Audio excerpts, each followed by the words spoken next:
Hello, hello. Hello, Terry. Hello, Maria. Hello, Big D. Chattanooga Ed. Anybody else that's in here? That's why you like this live stream, Terry. Everybody in here is evil. Buddy says hi. Can you say hi, Ed? Say hi, Ed. Say hi, Terry. Say hi, Maria. Say hi, Big D. Okay. Say hi, Real. Anybody else want a hi?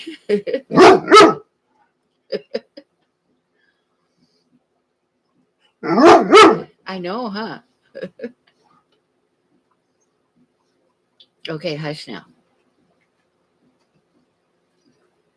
You like how he says hi on cue? Hi, Candy. Say hi, Candy. To hi, Candy. Say hi, Kayla. Okay. Those are excited highs from Buddy. Say hi, Kathleen. Say hi, Kathleen. Okay.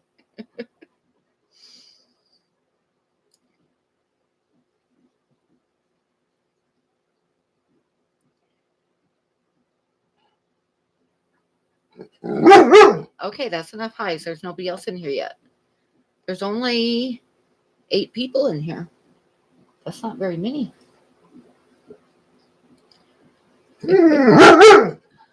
Okay, that's enough hellos. Oh, say hi, Mikey. Okay. That's Mikey's new greeting.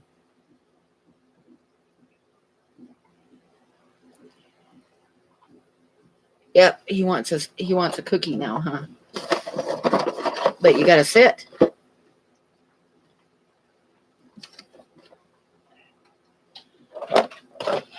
Oh, I'm a little bit sore. I got sore today for some reason. I don't know if I slept wrong or what, but my back has been hurting and my arm has been trying to go numb on me. So Mikey says woof, woof, woof. Say hi, Mikey. What? No hi, Mikey?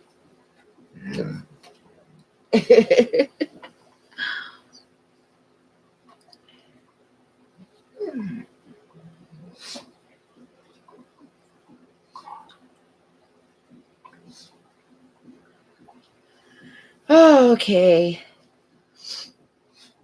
So, what's everybody been up to? I think everybody but us has their summer starting. Hi, Dan. Oh, you forgot to say hi to Dan. Come here. Say hi, Dan. Say hi, Dan. Hi, Dan. He says if I bark, I won't get a cookie. Hi, Fancy Tail. Planting and emailing. Yep. I got to get some flowers, but it's still a little bit cold. I think it's starting to stay up in the 40s at night. So you heard his hellos while we're lurking. Okay. Getting ready for your son's graduation Friday. Tomorrow is his last day of high school. Yay. And then he goes off to college, huh, this summer. You get your first day off on Saturday in 3.5 months. Oh my God, you need like a couple days off. Sit down. Sit.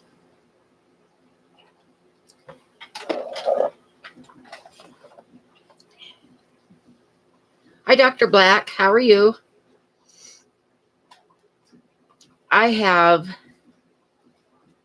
9 days left, and then I'm going to be unemployed. Yeah. I have been alternating between being really excited and thinking about all the good stuff that I'm going to be doing and painting and drawing and what I want to do first and what I want to get done and all that stuff. And then the next minute I'm like, oh my God, I got no paycheck coming. What am I going to do? So self-employed. Yes, I got to remember it's self-employed. Hush. Sit down. If I'm turning kind of funny, it's because my back is kind of sore. You just mowed the lawn. I need to mow mine again. Tomorrow is your first anniversary. Congratulations. That's very nice. And then you have Saturday off. So are you going to celebrate on Saturday? Hi, Jester. Hi, Nessa. Yep. Happy anniversary. I hope you're like Saturday, you got to take her out for dinner or something cool like that. Oh, coffee. Oh, did you guys see my tonight's cup? I think you can see it. Okay. That's the cup of the night.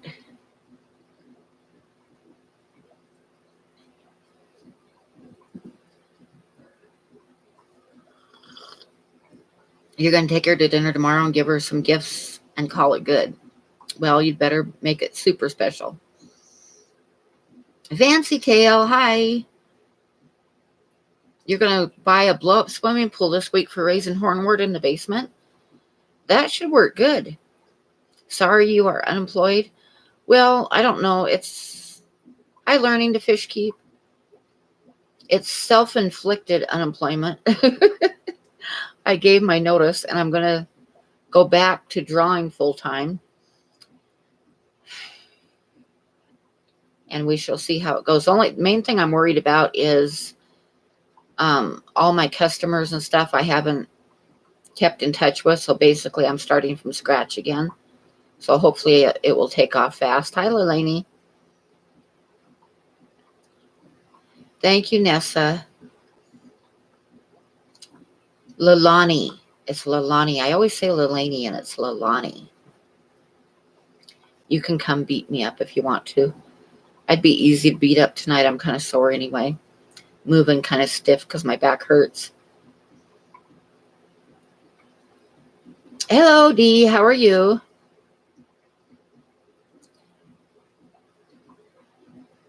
Leilani. Yep. Okay.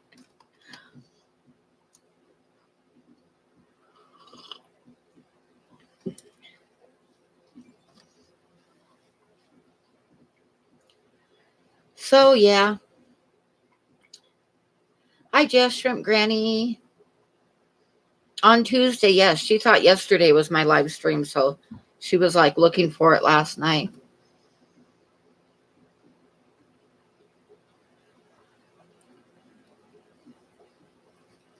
So, oh, yeah, 2 a.m. does come quick. Well, thanks for stopping by. You made a whole pot of coffee and already started drinking it. I did too. Did you see my cup? There's tonight's coffee cup.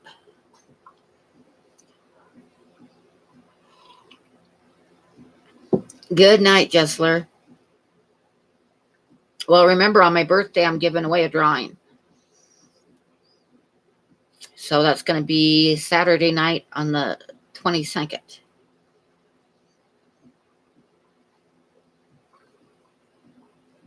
So, you guys, I got to tell you about this customer that came in. This guy came in the other night. And he was a Russian guy. And he had a real thick Russian accent. And he was kind of like a little bit of gray hair, shaved really short, and a black t-shirt on, and very muscular, right? Very quiet, very polite. Hi, Crystal. So he walks around the store for a minute, and then he buys one of these, which is like a 10-foot phone cord that we have, which are awful dang handy to have. But anyway, he bought one of them. And he didn't say, he only spoke a few words, but you could tell he was very definitely had a good Russian accent. And anyway, so I looked out the window after he left. There was one other customer in there. And I happened to glance out the window, and he was standing at his car, and he had taken the stuff off taken all the tags and stuff off. And he was standing out of his car doing this, like testing it for strength. like really testing it for strength and looking at it and testing it some more. And I was like, oh shit. And the girl that was behind him, she got her stuff and got to the door. Yeah, exactly, Candy. She got to the door and she saw him testing it for strength. And you never seen anybody get in their car and take off faster than shit. She got the hell out of there fast. I was like watching, I was like, So I wonder who's going to have one of those Russian heart attacks tonight. Oh, God. Yep, Big D. See, I'm glad I'm not the only one that had those thoughts, because I was looking out the window at him going, holy shit. Yeah.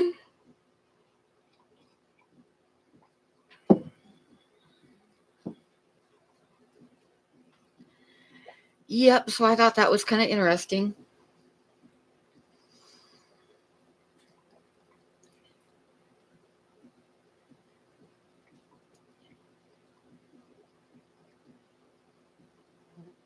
He had to make sure his phone would be secure. That's all. Yeah, could have been totally innocent. Probably was totally innocent, but it looked suspicious to me. It looked mighty suspicious.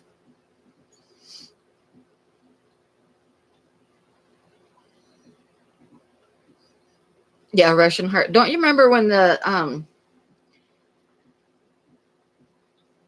story about and I'm saying this as a pun, and nobody get mad at me, but remember when the story of the golden showers like leaked? And I say leaked, like leaked, that's a pun.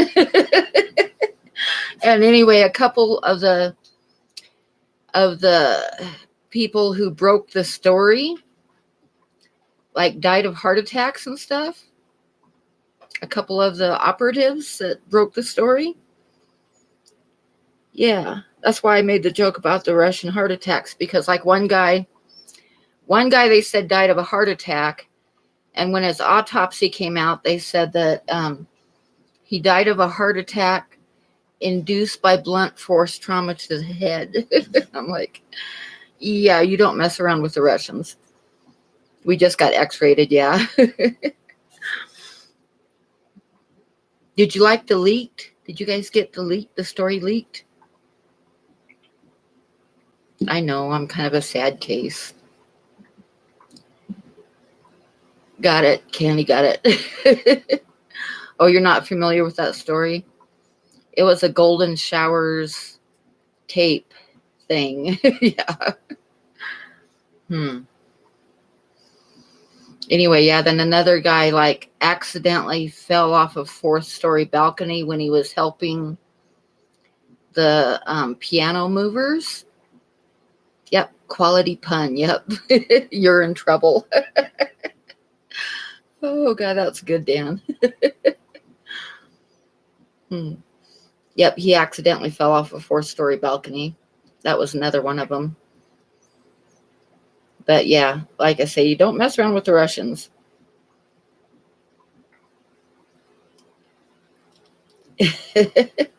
Yeah, we already blew it, so why not?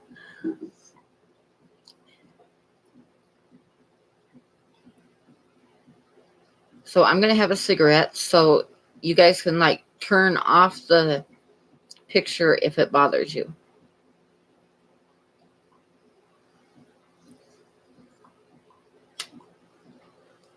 What kind of ramen do I like? I don't know. Of the chicken, beef, and shrimp, I like the shrimp the best. So, yeah.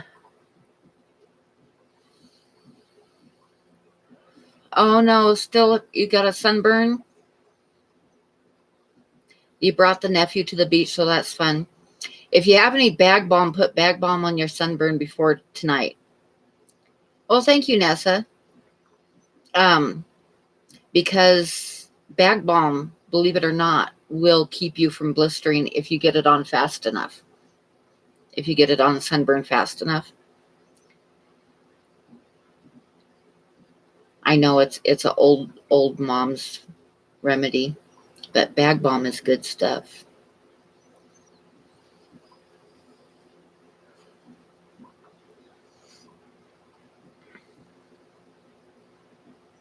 But going to the beach is fun. Yeah, it always sucks to get a sunburn, but yeah, Bag Balm is good stuff. I had when my oldest daughter was a baby, she got diaper rash really bad. And I took her to the doctor, and he's told me, he says, I cannot recommend this as a doctor because it's not recommended for humans.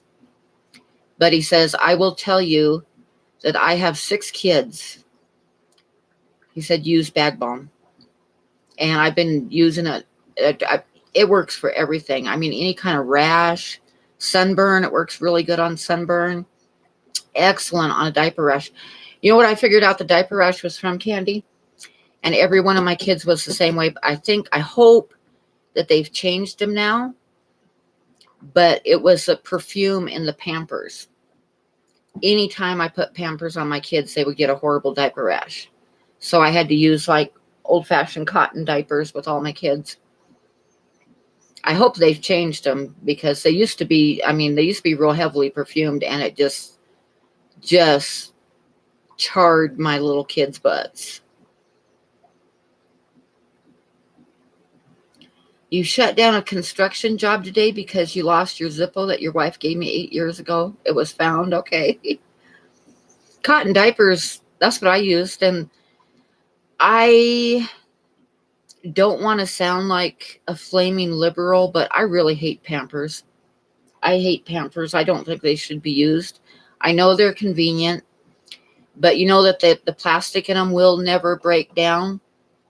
And when I lived in Eastern Washington, used to go fishing all the time, pull into like a remote fishing hole, and there's goddamn Pampers all over the shoreline. And they stay there forever. And you can't burn them because it emits a poisonous gas. I mean, Pampers right along with plastic bags. I think that they should be outlawed.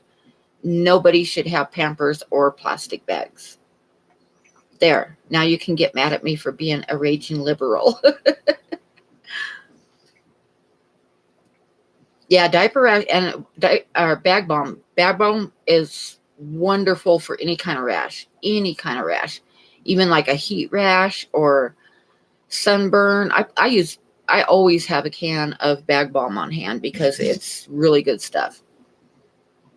I know that was some crazy political talk, huh? I'm sorry. Hi, Codyson. But really, plastic bags should be gone. They should be gone. Get ready for the revolution. Baby poop is a poisonous gas in of itself. Yeah, that's true. Oh. Cloth diapers are better for they let the kids' skin breathe, so there's not as much chance of getting diaper rash because, and yes, they're a pain in the neck to wash and stuff, but they do wash.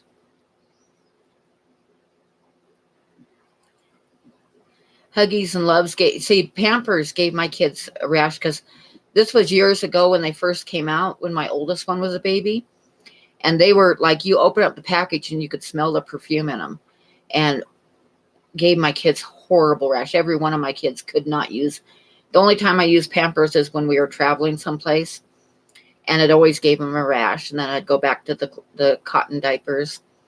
Hi, Anthony. Hi, Melvin. Are you calling me names? Melvin, are you calling me names?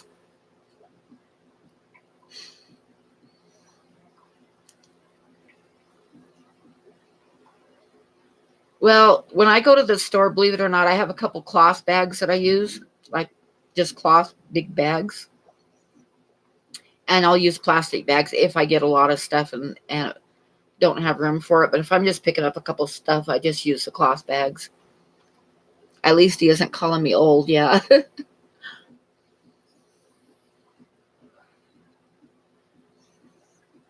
You're going to have a shower and wash the hair cut off of you. All right. Going to have a rap battle. Nice.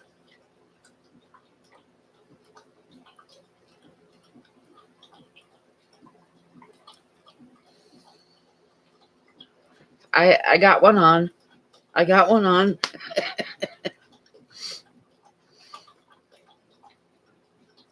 It might not stay on all night, but I got it on right now. I know I could have probably gone without one. You wouldn't even know the difference. Unless I got up and tripped. Ah, my back is hurting tonight.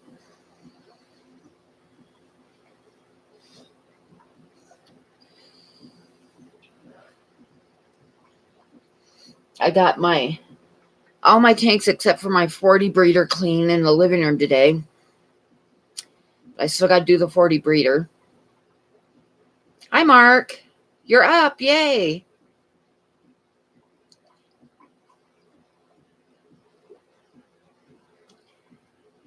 But my 40 breeder, of course, it has all the Farloella babies in it. And it also has, in that tank, I've got Farloellas and Kubota Rasboras and Chopre Danios. And one female guppy that I cannot catch. So I hate that guppy. But anyway, I've got Farloella babies in there this morning, and there's probably more, but right on the surface, I counted 10 Chopre Daniel tiny ones, plus I've got some half-grown ones. And then I've got some half-grown Kubota Rasboras that are probably 3 weeks old. And then there's a couple little tiny Kubota Rasboras in there too. So I've got 3 species in there basically, and 3 species breeding in there, and that kind of makes me happy.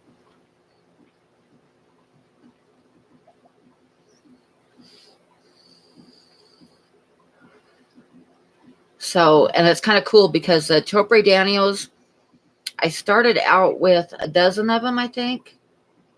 Yeah, I think I got a dozen, and I lost 4 right away while they were in quarantine. So I was thinking I wanted to get some more.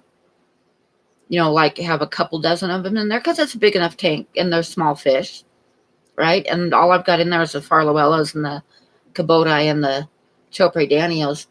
So I was going to order another dozen of them, but I've got at least that many babies now. So I'm like, this is cool.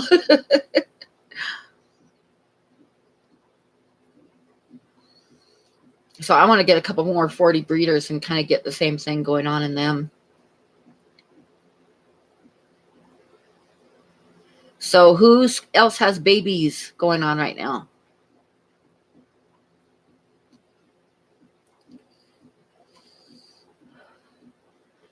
Caleb is just about done with all of his hospital stuff. I am so happy for him.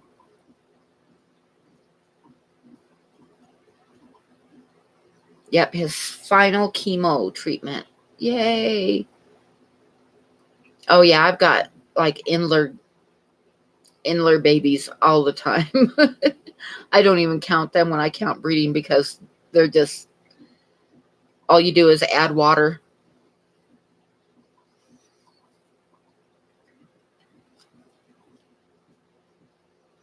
Less than a week. Less than a week for what?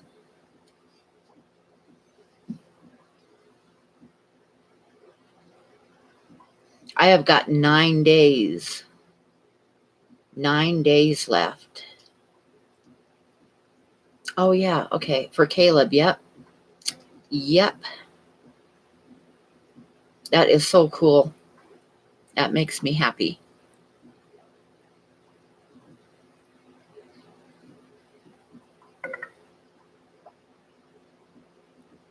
What just made a sound? Was that my phone? Oh, I bet my phone died. Nope, it's not dead. Oh, the battery's like, it's really low. That's what made the noise. It was getting ready to shut off. You got babies everywhere? What do you got?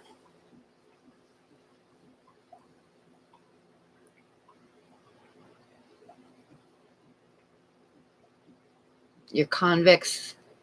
Yep, add water and boom, you got fry. Yep, that's the way it is with himblers and guppies. Except for that one female guppy, because I don't have guppies.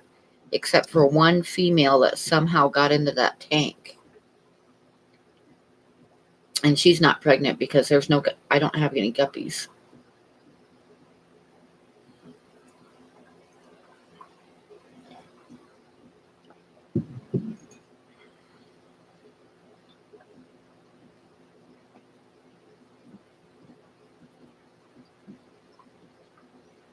So Reels, what kind of guppies, what kind of babies do you have?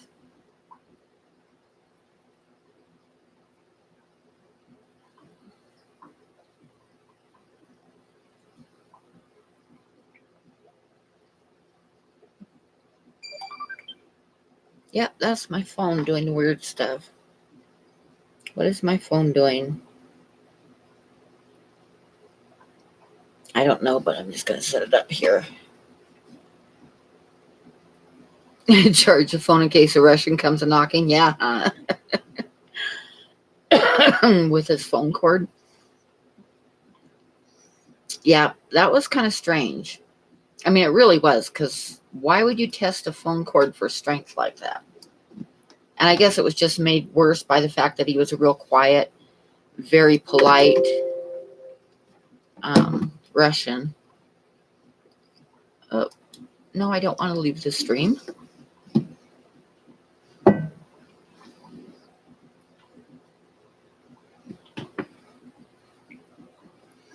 Hello, Priscilla. Why are we live? Because I do my lives on Tuesday night now. Except for on the 22nd, I'm going to do it on Saturday night. No, I don't think he was after me. It just made me wonder who he was, what he was doing, and who he was going to do it to.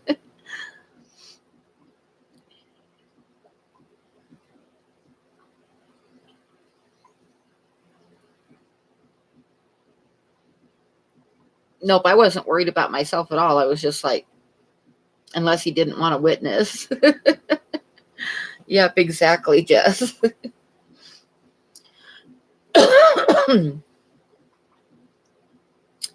Bad guys usually go after bad guys, yep. Or politicians or spies.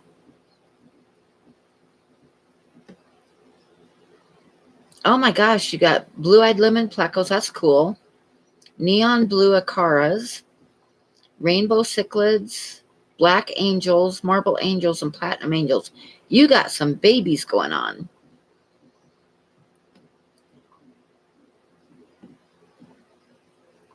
Major babies.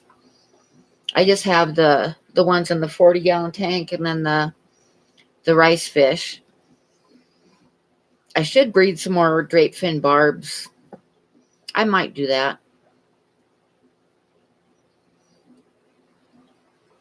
But I'm thinking I'm going to set up rice fish in a tub outside. I know it's only Tuesday.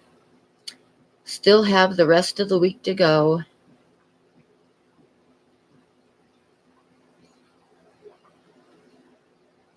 Yep, Terry, I know that. Live from the fish room. It's Saturday night, but it's not Saturday night.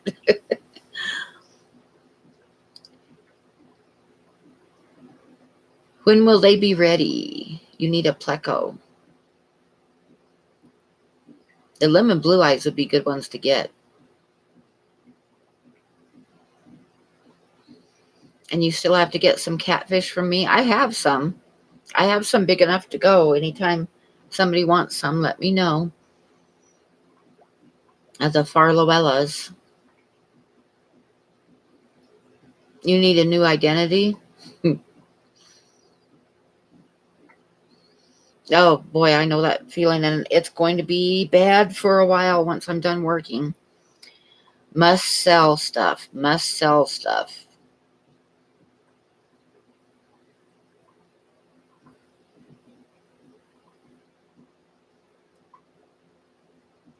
Your cat had to go to the vet and you had to replace a window? A special window? Did the cat go through the window?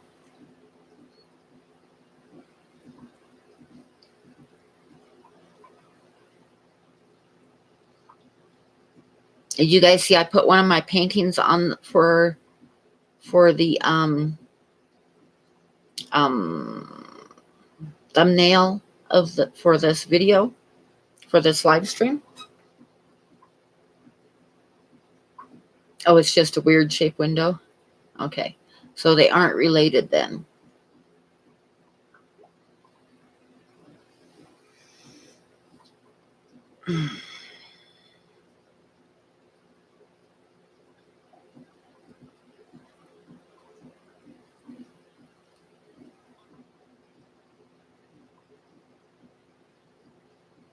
Oh, that's enough to make you broke then, Jess. That's for sure. Yep, stuff like that always happens. I went to use my printer the other day and it doesn't work, and I have to have one. I mean, I have to have one because, using the digital camera, and then I pull up the reference photos that I want to use, and I have to be able to print them out to do drawings and paintings. So, no, you don't need to do that, Priscilla. I can pay for it, but I do want another betta because my oldest betta died. So I have an empty betta tank. But anyway, what was I saying? Oh, yeah, I need a printer. So I'm going to have to look through. No, we don't have anything in my area. This is Wyoming. So yeah, I gotta figure out a cheap printer that I can afford. And that kind of sucks because I didn't need that right now, but I have to have it. I have to have one. So I gotta get one. It's like a mandatory thing.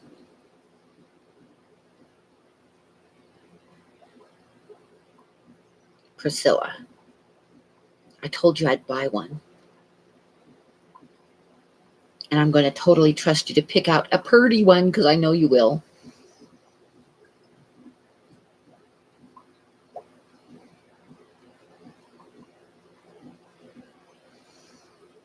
I could do an extra week at the store, but I don't want to. I am so looking forward to getting started on my drawings. From what I understand, talking to the assistant manager last night, the manager hasn't even tried to replace me yet. I don't know whether he thinks I'm going to back out or come right back or what. But he hasn't even looked for anybody yet.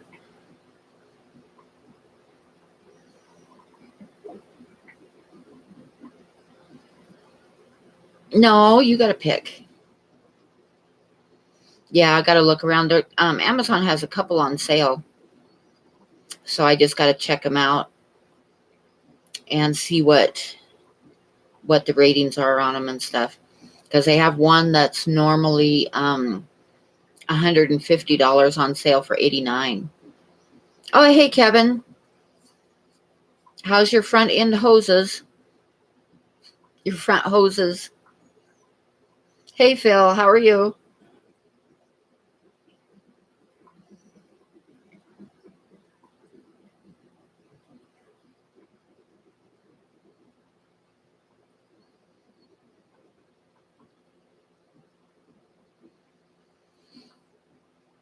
Your front hose is working great. Okay. Things are good. I've got 9 days left. 9 days. And I'm going to take my truck and get it fixed this weekend to make sure I have my truck. My truck's got, I looked at it last night, it's got 285,600 and some miles on it. Yep. And then we had, I was at work the other day and a hailstorm rolled in. Sounded like the roof was coming down. It was not huge hail, but it was pretty good sized hail. And this kid pulled in and he came running in and he said, told me, he says, dang it. He says, I I just got some nicks and holes in my windshield from that hail. And I looked out, and he had the same year truck as me, which means the windshield was at the same angle as mine and everything. I mean, it was the same truck. So, yeah, when I went out on my break, I have 8 holes in my windshield of varying sizes. None of them are big. A couple of them are like totally round circles that are dark and have a little tiny hole in the middle of them. Those are the ones I'm worried about because I think those might turn into cracks that spread across the front. The other ones are like little dings with little stars coming out from them and some little tiny nicks. But yeah, there's 8 of them. 8 holes in my windshield from the hail. I'm going, that's just what I need. Hey, welcome back, Big D. Yep, Ginger, hi. 9 days. I got 9 days left.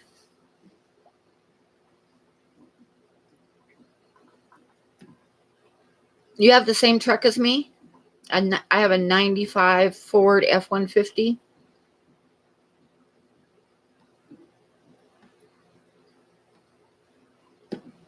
Oh, hi, Kiwi.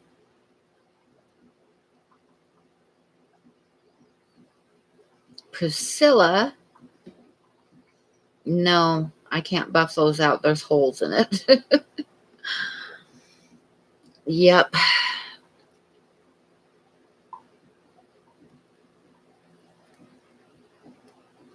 Yeah, I decided to go ahead and start at 9 because it seems like there's usually not too much going on Tuesday night. So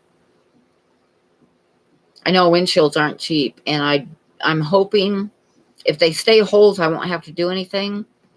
If the 2 biggest ones start spreading into cracks, probably going to have to somehow get a new windshield on it.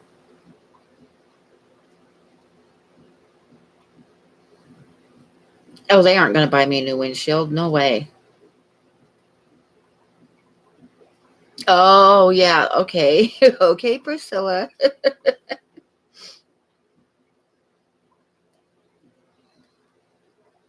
Yep, I decided to start an hour early. That's what I have too, Phil. I have the Eddie Bauer one too. But I don't think it's got an extended cab. It's a 1995 and it's Eddie Bauer edition. Whatever that means.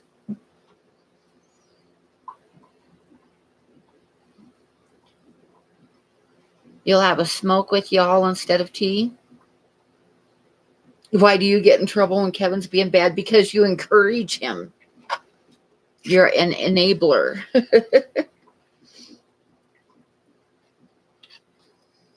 I know, that's the thing. If it's going to crack, if they're going to spread into cracks, it'll probably do it this coming winter. As soon as the weather turns cold is when the windshield will crack.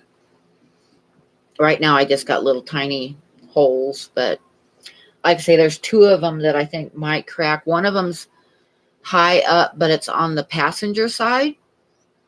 The other one's fairly low, and if it will crack down low, I won't get in trouble. But if it cracks, if it goes up, then yeah, I'm going to get pulled over. Your son put a custom dent in the passenger side. My daughter, when I got this truck, it had a little bit over 100,000 miles on it when I bought it. And the driver's door and the passenger door were sagging just a little bit.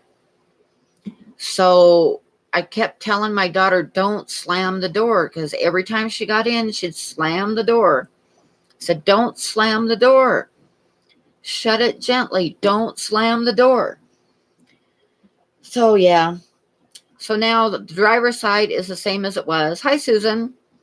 And the passenger side sags so bad that I have to shut it for people because people can't shut it from the inside because you have to lift up on the handle while you shut it because it really sags. So, yeah. The driver's side is still, it sags, but it's not as bad as passenger side. Passenger side, mostly I don't have anybody with me. So I just lock it, like shut it and lock it and leave it locked. The driver's side, every once in a while when I'm going down the road, the door will pop open. But, it's an old truck. I just shut the door again, going down the road.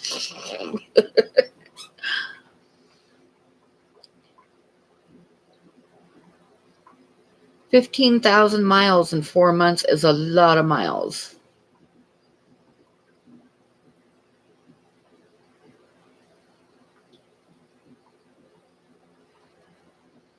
Some coat hangers and duct tape. Yep. Duct tape and baling twine fix everything. Oh, thank you for sharing that, Kevin. That's from all that driving. My back hurts today. It's been hurting all day. Every once in a while, my arm starts tingling because it's trying to go numb.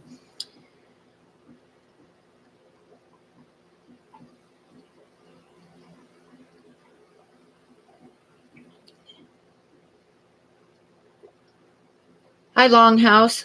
What about 9,000 miles in a month? That's a lot, too.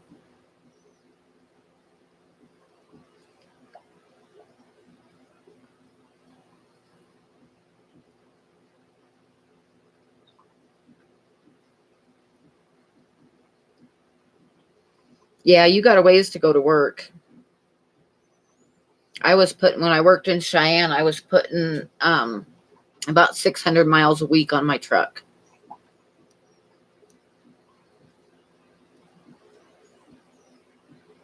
Which is a lot of driving. 140 miles a day is a lot of driving. Hi, Sean. How are you? You missed my customer story.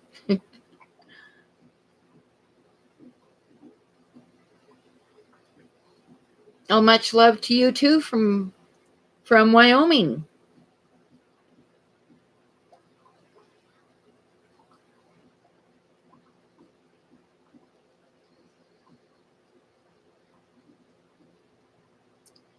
Oh, ouch.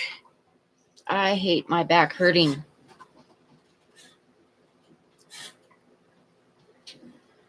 Oh, it isn't that exciting of a story. Should I tell it again? I'll probably bore everybody else that's already heard it. Okay, Susan, see you later.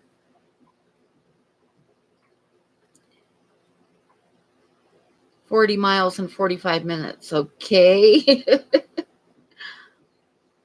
Yep, Caleb is almost done. It's so cool.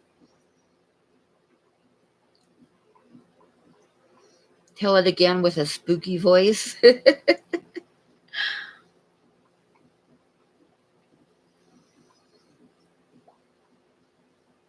Okay, I'll tell it real quick. Just because I thought it was kind of funny. Okay, so customer comes in. He's an older guy with really super short hair with some gray in it. Black t-shirt, really muscular arms. And when he starts talking, I realize he's very much Russian. Got a very strong Russian accent. Very polite, didn't say too much. Bought one of these, which is a 10-foot phone cord. Plug your phone in. So he bought one of these. And he was, thank you, ma'am, and everything with his Russian accent. And he went out to his car. And I happened to look out the window. And he's standing at his car. Yeah, okay, Sean, get this. He's standing at his car. And he took all the paper and stuff off of the phone cord. And he's standing at his car doing this bit. Testing the strength of the cord. Like, yeah.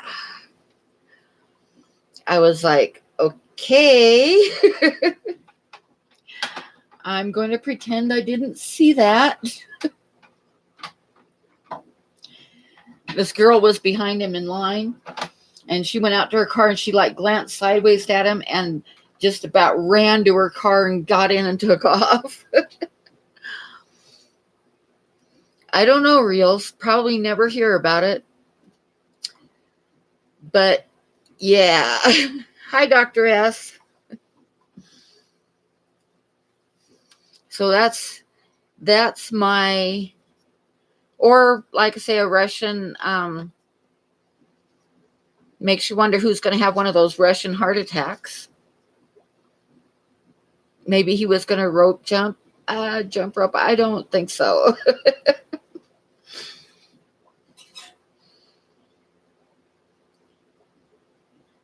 Fishing.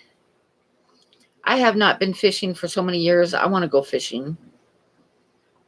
But I don't even have my poles anymore. They got left behind in the moves, all the moves that I made. With the customer asking if a glass pipe we sold would break if she hit her husband on the head with it. Probably.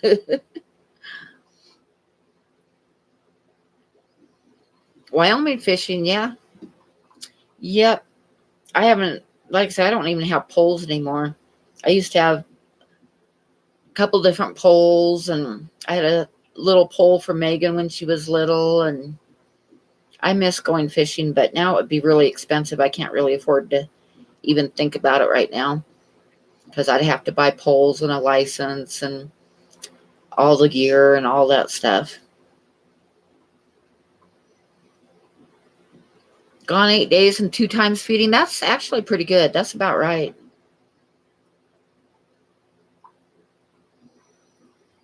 Yeah, I left my poles behind on one of the moves that I made because, I've moved in a hurry a couple times. Hi, Joseph. Huge poles. Yeah, big, huge poles. They go with the front hoses. Oh, you just get a day license? Yeah, if I go out of state, I used to just get like a 3-day license.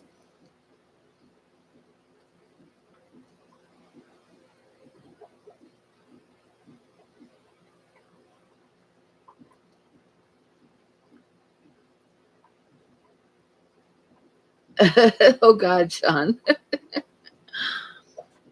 Uh,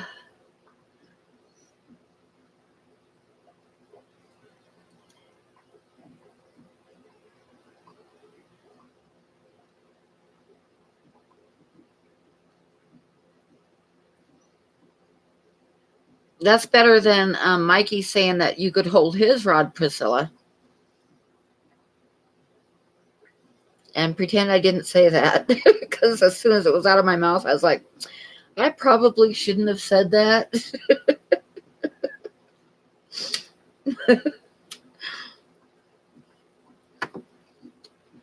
So just pretend.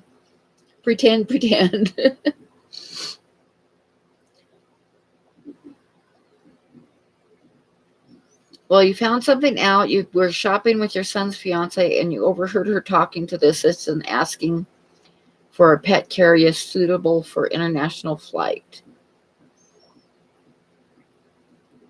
Hey, James. I think Mikey went to bed because he said he had to get up at like 2 in the morning or something.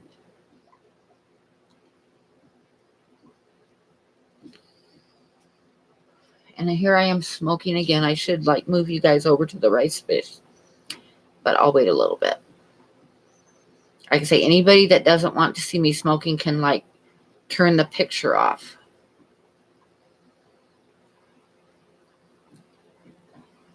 It kind of ran across your mind too. Well, see, I'm not alone.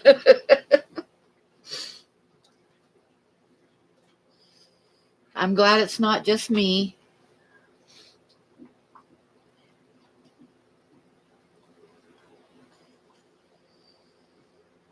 I love this kind of time of year because I have all my windows open. So that makes it better when I smoke in the house. Hi, Ty.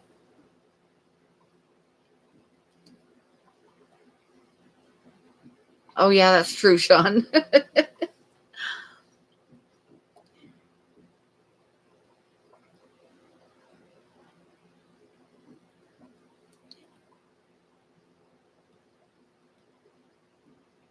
Oh, oh dear. She's going back to America and taking her cat with her. Oh dear. You changed all. I have never set keywords for my channel. I need to do that. I need to figure out how to do that. You're going to Moke. Have you ever been to the Tetons and Joseph and Yellowstone before, Ty? Because if you haven't, you're going to love, love, love it.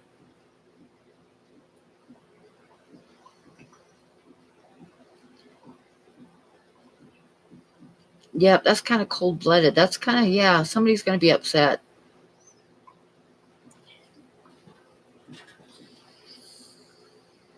Yeah, the Tetons are pretty cool. And it's a good place.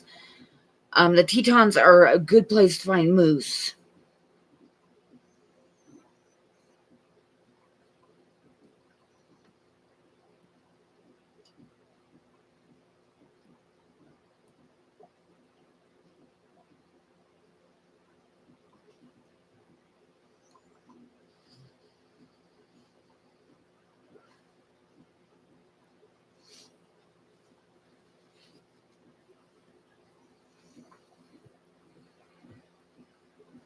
Oh, that's going to be so awesome, Ty. You're going to have so much fun.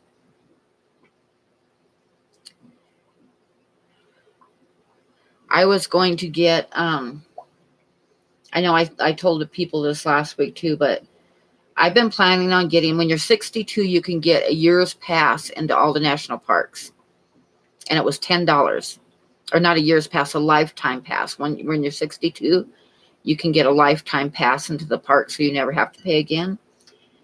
You just buy it once. And it was $10. And I was checking into getting one because I'm going to be 64. I should have gotten one before, but I didn't because I've just been working. Damn it, I wish I would have got one. Because in October, they went up. In October, they went up to $80. $80 for the lifetime pass now. And I could have gotten it for $10 if I would have just done it. I'm kind of mad at myself.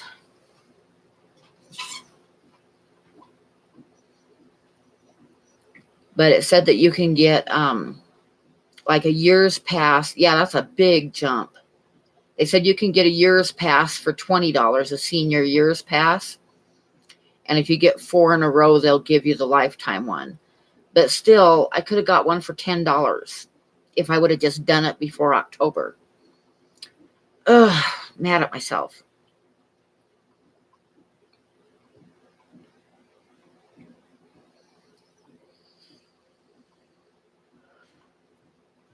So, like I say, I'll have to get a year's pass and make sure I do it every year so I get one. But dang it, if I would have just got that $10 one, they're still good. They'll honor the $10 ones. It's just if you want to get one now, it's $80. Yeah, I am kicking myself because that's a big price jump. And they just did it. They just did it. So I'm like, oh. And I could have got myself one 2 years ago and I'd still have it. But no, I didn't do it. Because I haven't been to the park for a couple years because I just work all the time. For one trip, I think it's $25 a day per car. So it'd still be worth it for me to get a year's pass for $20 and just plan on doing it every year.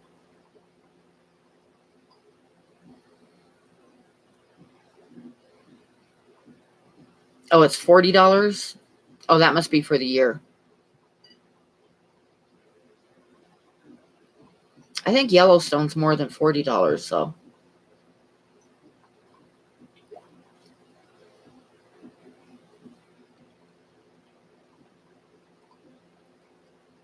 That's kind of odd, Sean. I don't know.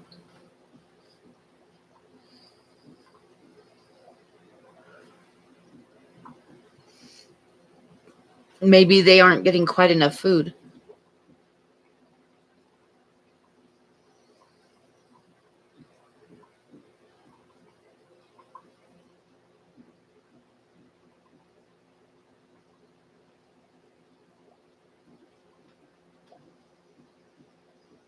I've got too many snails in my rice fish tank. I pulled some out, but I should pull some more out.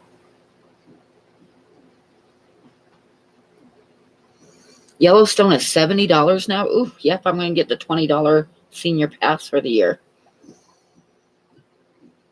Yeah, I remember when I was living up there and when every year it was $50 then, so I'm not surprised that's $70. But for the senior pass to go from $10 to $80 is like, that sucks.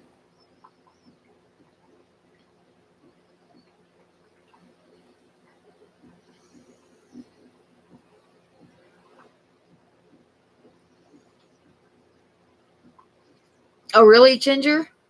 That's kind of odd.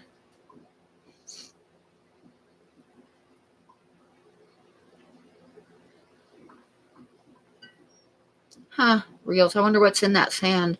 I've got black sand in my 40 breeder, but it's that black diamond blasting sand.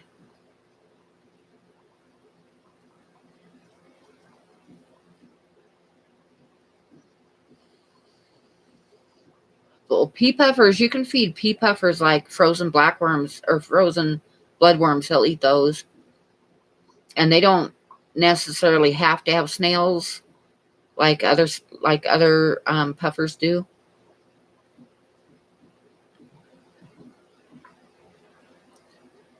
Now your guppies could be picking on them.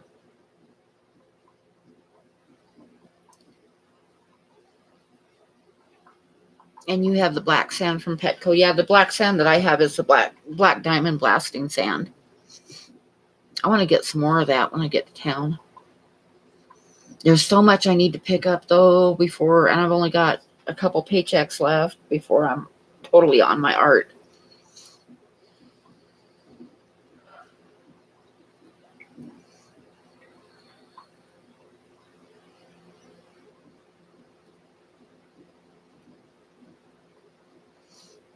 I've got a female betta that will kill snails. I've got other bettas that I can have snails in the tanks and they never bother them. And I've got a female that will kill anything I put in the tank with her, including snails.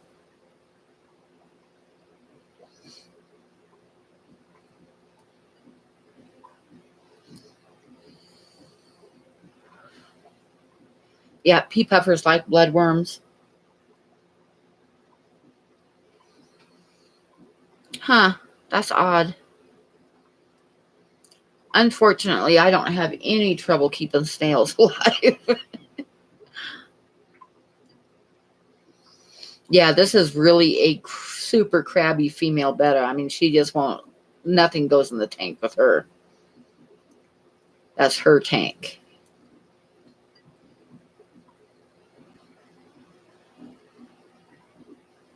The baby betta that you got from Alluring Bettas Eats Baby Snails. Yeah. Anti-snail betta. Yeah. Yeah, I've got my other bettas don't care.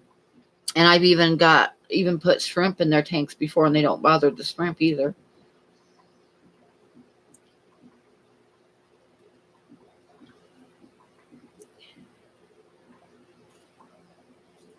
Ah, Sean, I understand that.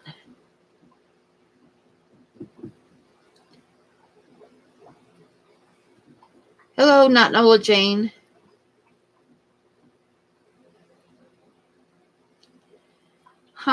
Your mystery snail shells are bleaching out.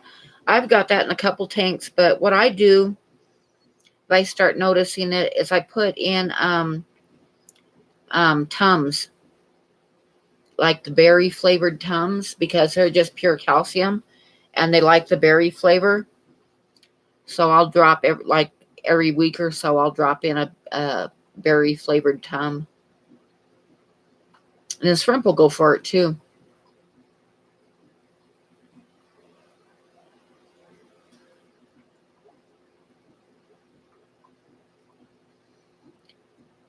Anthony says the betta I had ate snail eggs, but not the snails. Now that would be handy to have them eat the snail eggs.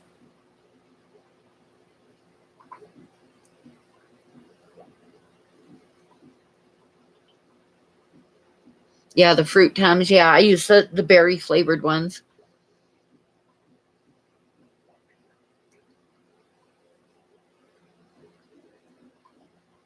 Oh no, she only has one remaining one. Hmm. You use cuttlefish bones. Yeah, I've heard those work too. Like I say, I'll just drop in Tums.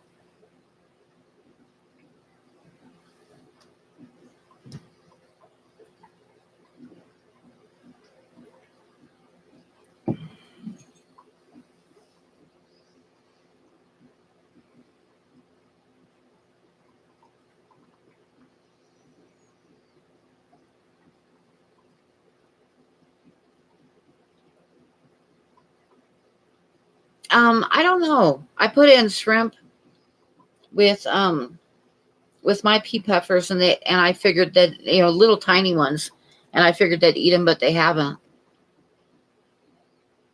Snails they'll eat, but they haven't bothered the shrimp any. They might if they're real hungry. I don't know.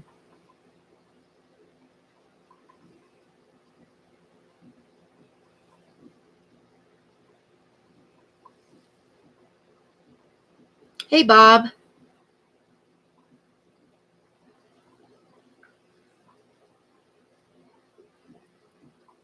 My axolotls love shrimp, though. I'll put in some shrimp with them every once in a while, and they'll make short work of them. They hunt them. Yeah, my pea puffers won't eat the shrimp. I thought they would, but the shrimp are still in there. So, yeah, that's a good price, Sean.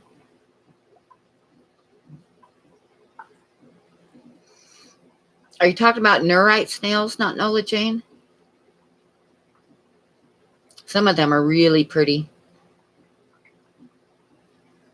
Yeah, Priscilla says they don't eat shrimp either.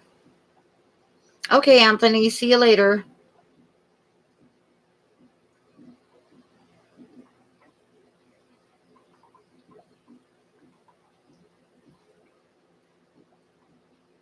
I had some in one of my tanks, but I don't think they're in there anymore. I should get some more.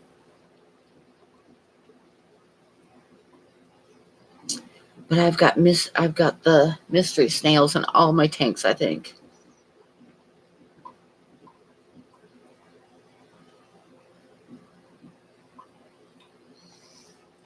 Oh, my back.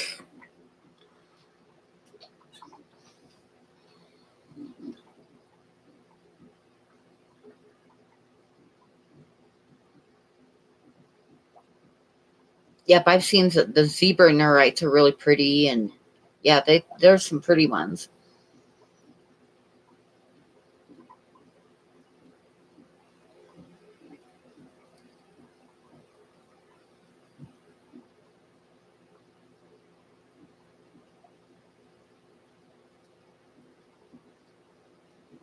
I like sand in tanks. I'm thinking of when I set up new tanks, I'm going to do that black blasting sand again because I like that a lot.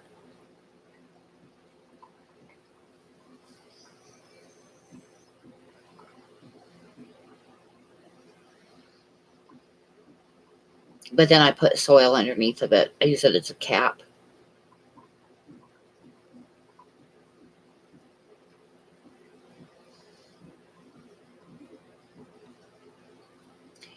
Yeah, I've got really hard water, but there's not enough calcium for snails. I think they use it up.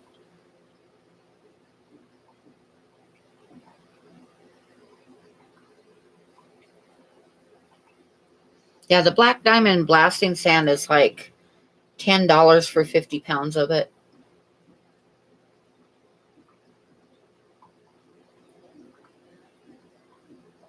I think I'm going to move you guys over to the rice fish.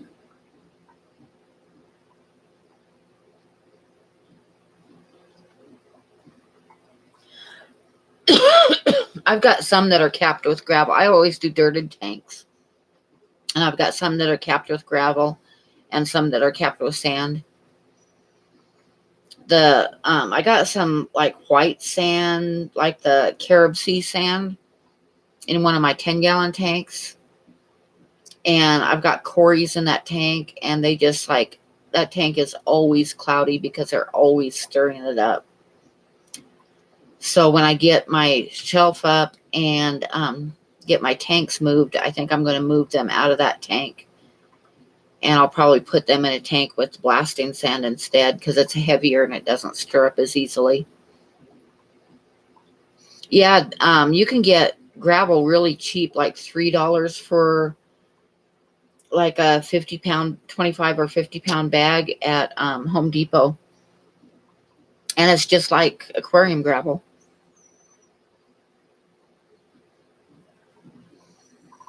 You've been looking for rice fish to put in the tub? I can get you some, Bob.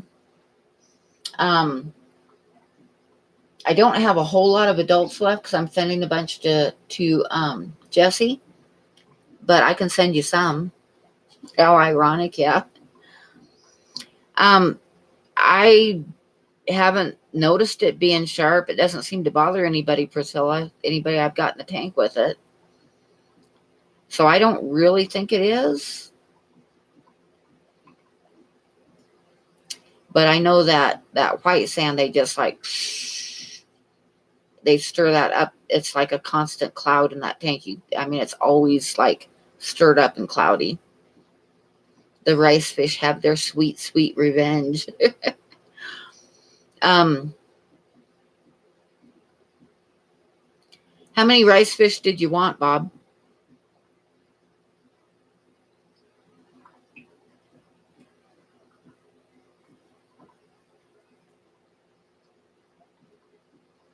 Speaking of rice fish, I'm going to move the camera.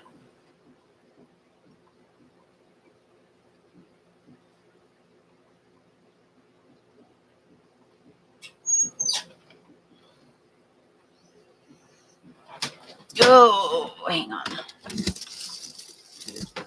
There's Buddy sleeping away.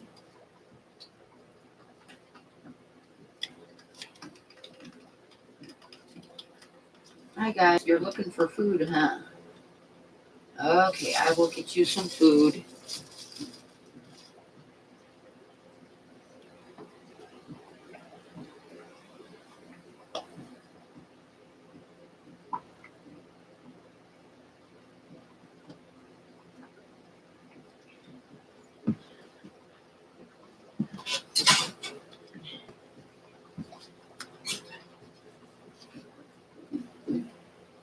Well, I've got babies, but it'd be a while for them to breed. I mean, I've got like a tub that's got probably 30 or so babies in it. Okay, Nessa. I could definitely send you some babies, but it'd be probably like a month before they start breeding, get big enough to breed. They might grow faster in the tub.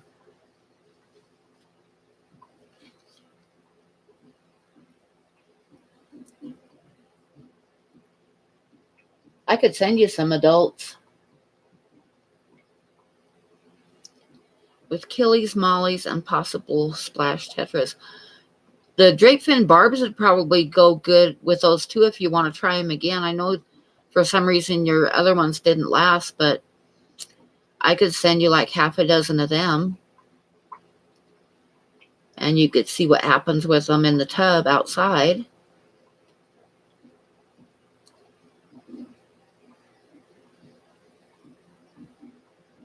But let me know because I was getting ready to send you a print. I know last week you mentioned getting fish instead of a print. And we could definitely do that. Oh, you have one? Well, you want some more? I can send some more. Because remember you asked about, getting fish instead of a print this time, and I can definitely do that if you want. I've got plenty of drapefin barbs, and I've got baby rice fish. I have some adults in there. But I don't have a plethora of adults left right now, but I've got some babies I'm growing up.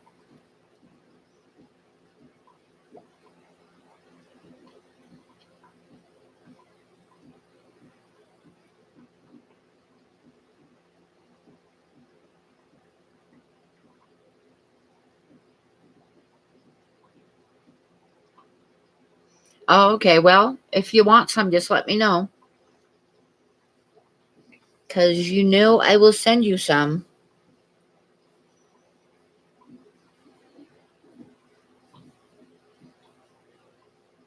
Okay. Yep, I'm getting ready to send out some more prints. Um, Probably this Friday. Hi, Annie.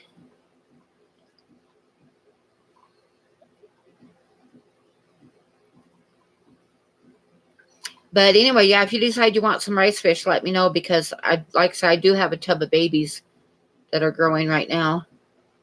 They're about close to a month old now, so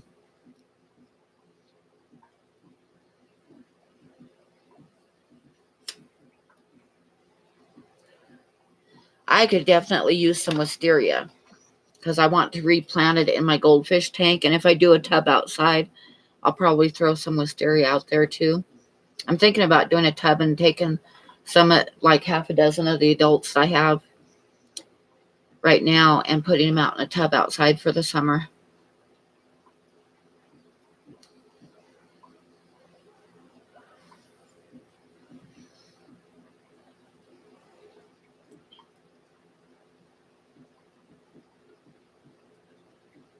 Oh man, Big D, that's awful.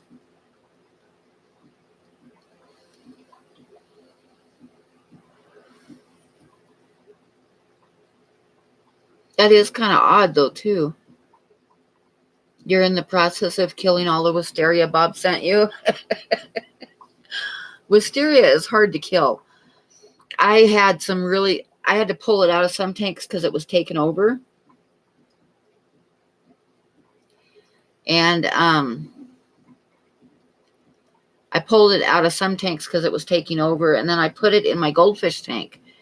And it totally like filled up one side of the goldfish tank. And it stayed like low and was spreading sideways. And it looked totally awesome. And the goldfish left it alone. And then when I was in the hospital for a week and the goldfish didn't get fed, they ate all the wisteria, all of the wisteria. So now I don't have any because I pulled it out of my other tanks. So I want to get it started again in their tank. And I want to, like I say, I think I'll probably put some out in the outside tub.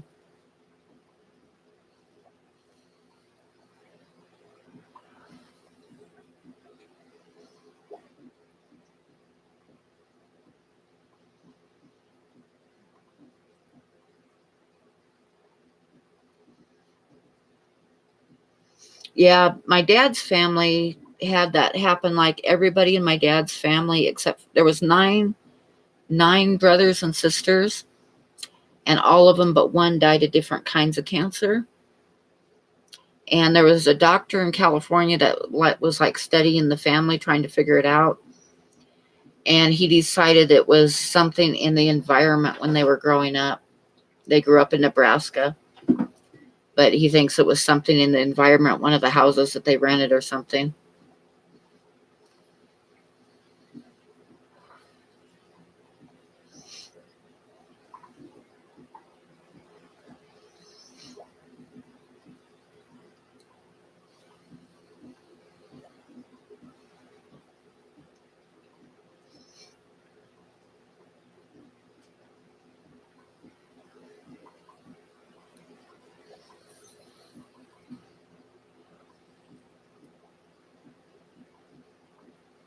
Hey, Chubby Guppy, how are you tonight?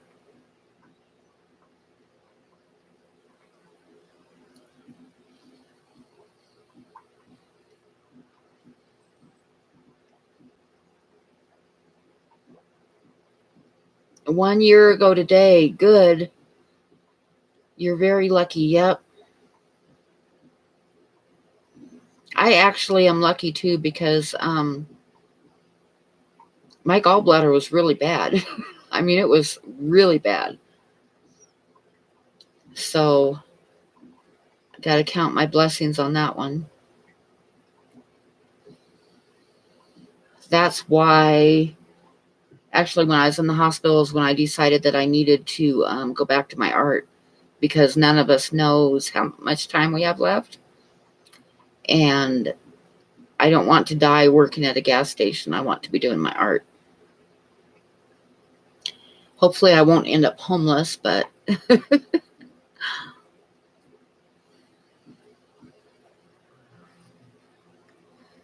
like I say, the closer it gets, the more nervous I am. I have 9 days left, people. 9 days. And then it's going to be my art or bust.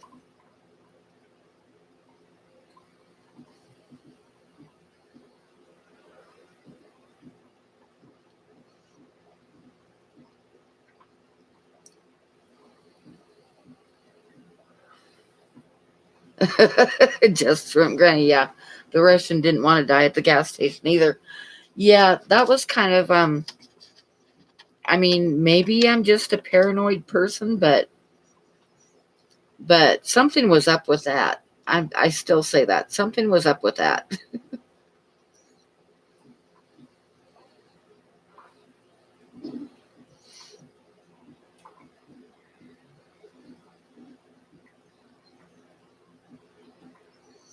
Yeah, I always worry about someone coming in to rob the place, Sean. But yeah, I got 9 days left because I'm there by myself most of the time. And yeah, it's a convenience store.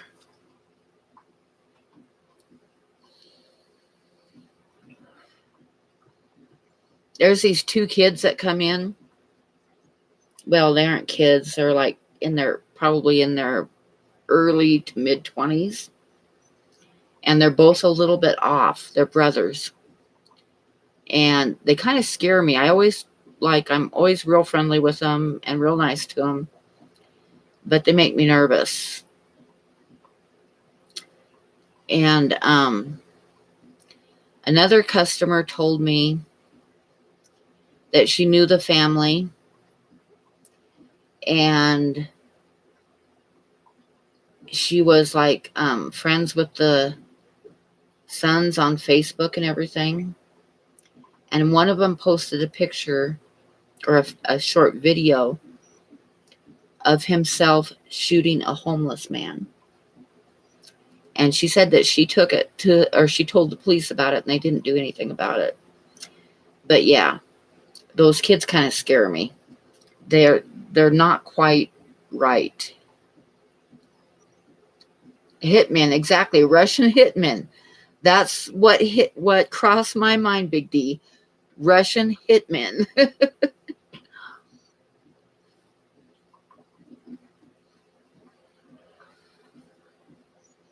And it didn't help that this customer was Russian.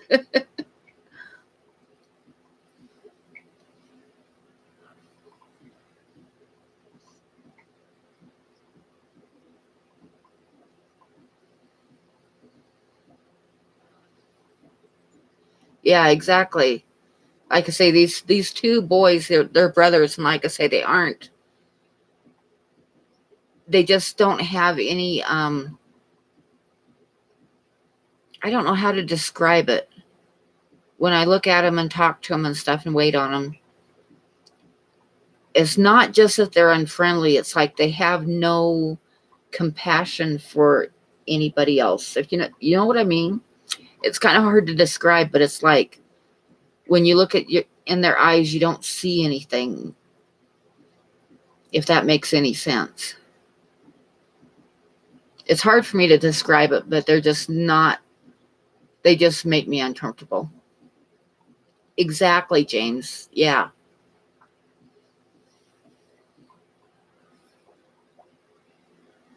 It's like there's no feeling in them. It's like they don't have any feelings.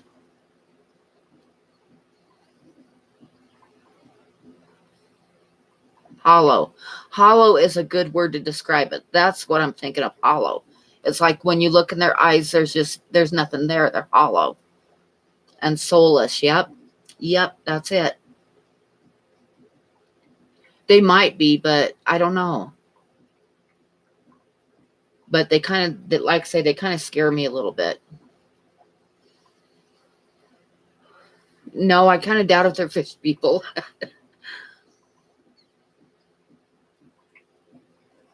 Oh no, Sean. I had a customer get mad at me. Like, when was it? Sunday night. She started cussing me out while she was at the counter, and then she left, and all the way out the door she was cussing me out, and I heard her out to her car. She was cussing me out all the way to her car. And you know what I did that was so horrible, that just pissed her off so bad? I didn't count her change back. I handed her her change without counting it back to her. And I thought, oh, good grief. I mean, of all the things in the world that there are to piss you off, why are you going to get mad about something like that and let it ruin your night? And like, I mean, just totally lose it over something so stupid. Whatever, you know. I know exactly, Bob. I mean, yeah, there's your change.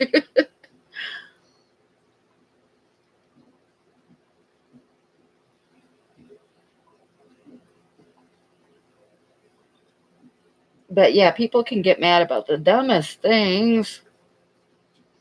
I told you guys last week this customer got mad at me because he wanted to buy lottery tickets. And he handed me a filled out lottery card, and he told me he wanted 3 of them. So I asked him if he wanted like 3 draws, which would be like the same numbers for 3 draws in a row, right? And he said no, he wanted 3 of them for the next draw. So I was kind of confused. I said, well, if I do run it 3 times, you're going to have the same numbers 3 times. And he got mad at me, and he said, just give me the ticket back. So I handed him his card back, and he says, I'm going to go somewhere else to get my tickets. And I said, I just smiled and said, okay. And I think he really got pissed then because I didn't care. So he goes stomping out the door, and he comes back in the door, or opens the door back up, and he says, what's your name? And I said, my name is Pam. Do you want me to write it down for you? Then he was really mad. So I don't know if he complained about me or not, but he was pretty pissed at me. Yeah, people can be crazy.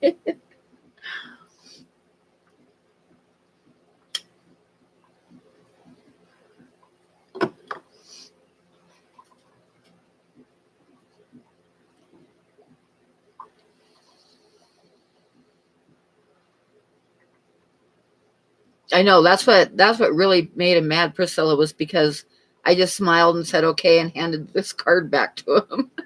Yeah, there's so much anger in the world, and so much of it is over the silliest things, Bob. I mean, why waste your life and waste your time being mad about stupid things? I've always just laughed and moved on. It's like, oh well.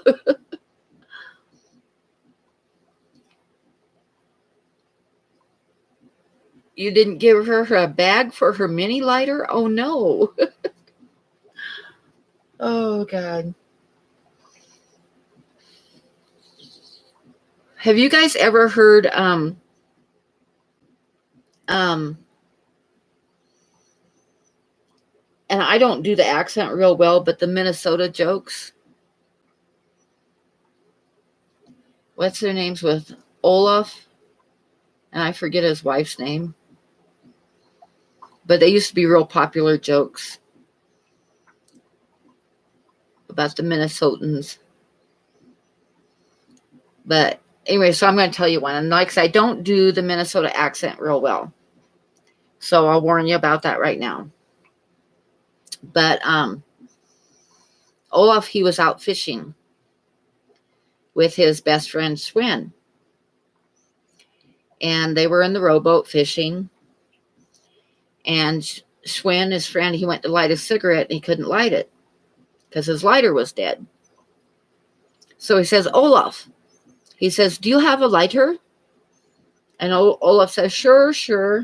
And he reaches underneath his seat and he pulls out this huge lighter. I mean, just like a good 12 inches or so cigarette lighter, right? And he hands it to Schwinn, and Schwinn says, Jesus Christ, Olaf, where'd you get a lighter this big?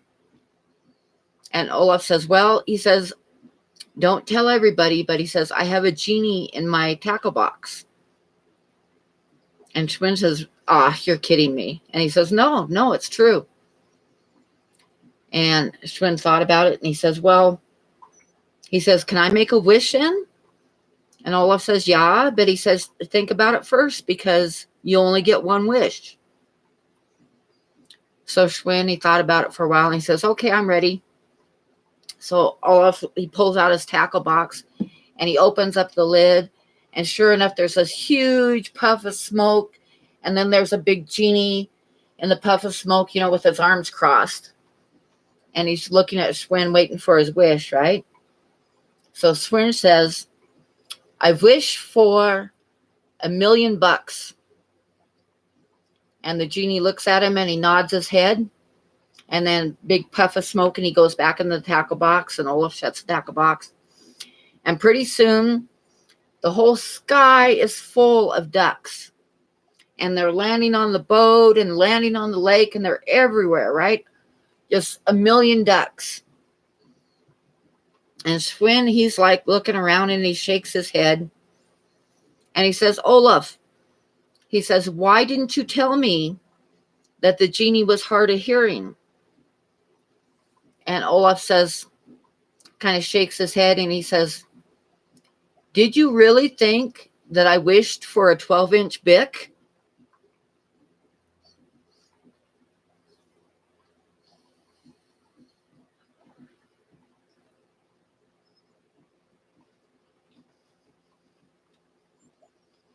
And that was that joke.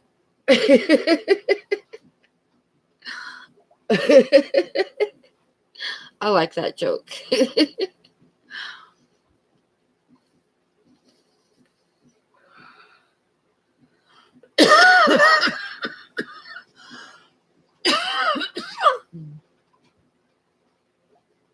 It's better if I could do the accent, but I can't do the accent.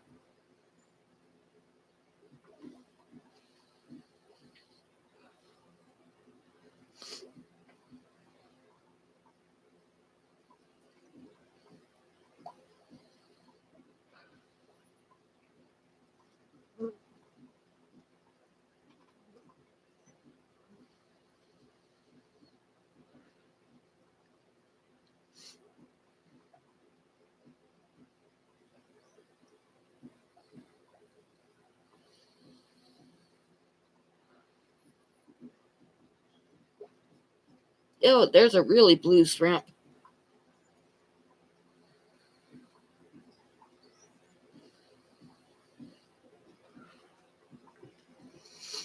Okay, so everybody is aware of the camping trip, right?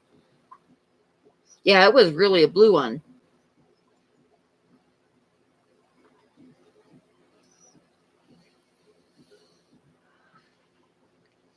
Yeah, he disappeared fast.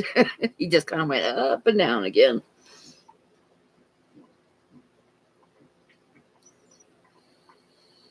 So the camping trip is September 13th, 14th, and 15th. Several of us have cabins, an extra room if somebody wants to fly in.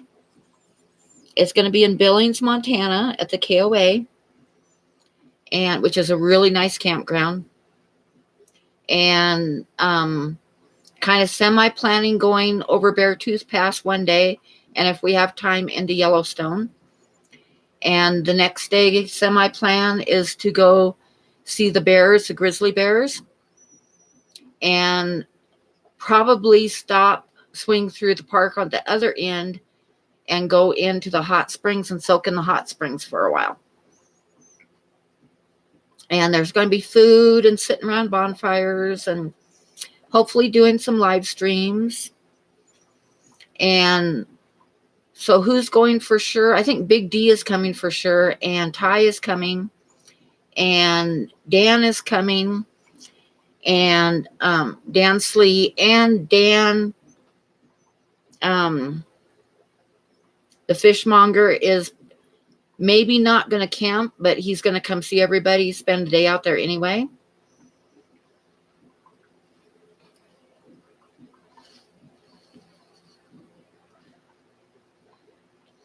So a customer,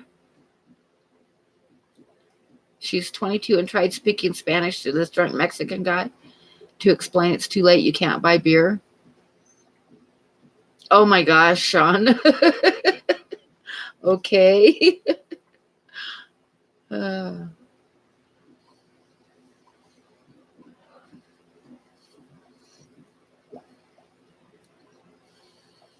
welcome back, Dr. Black.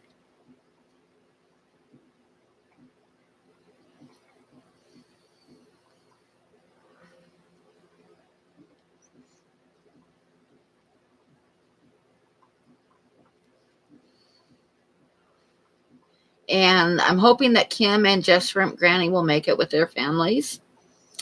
And I don't know who else is coming, but it will be fun. It will be a lot of fun.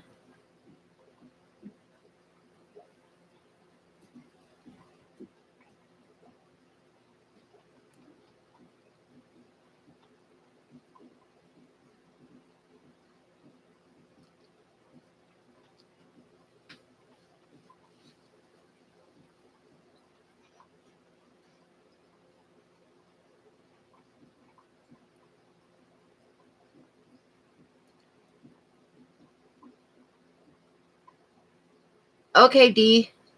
Have a good night. Oh no, Ginger, did you drop it in the sea?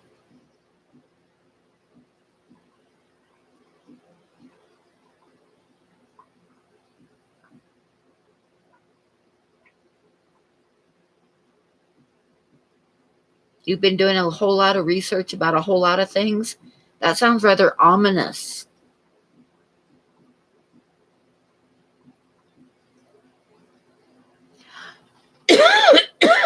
Oh no, Sean.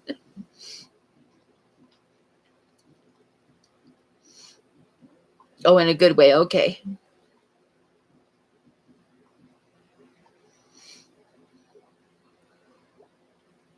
Ah, okay.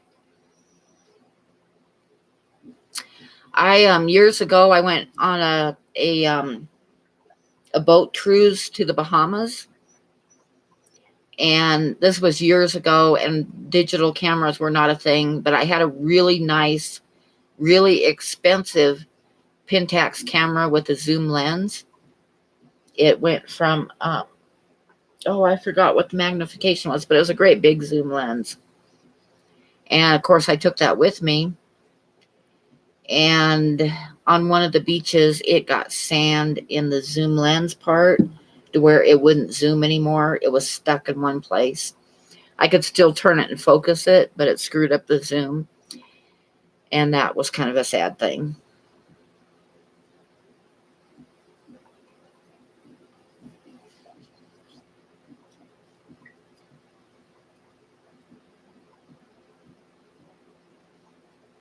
I still have the camera, but of course I use digital now. Digital's a whole lot nicer because, like I'd take rolls and rolls of film, and if I got like two good reference photos out of a roll of film, I was lucky and happy. So yeah, a lot of developing and a lot of film to get a couple pictures. And now with digital, you just go through them and delete the ones you don't want, and you're good. And you don't have to pay for the bad shots. Exactly.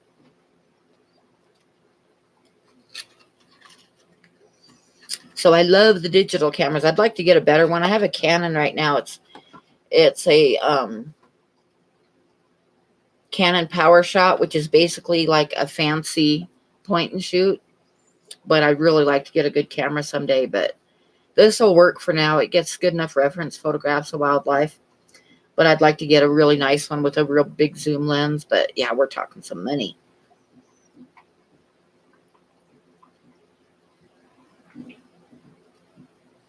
Oh no, Sean. Settled for like $28.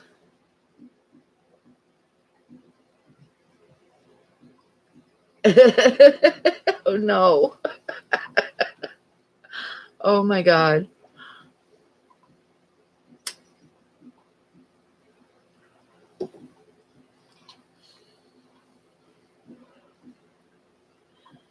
Good morning, Merritt.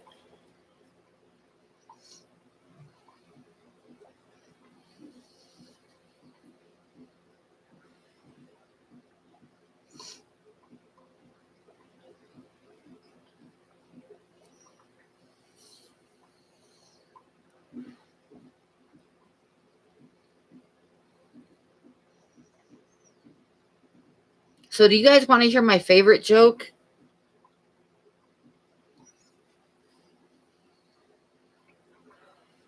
I know $28 is too cheap. uh,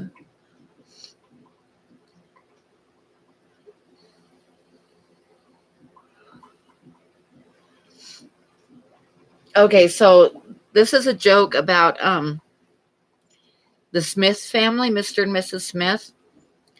They lived in a small town, and they'd been married for like over 30 years, and their kids were grown and gone, and they decided that, there was something missing in their life.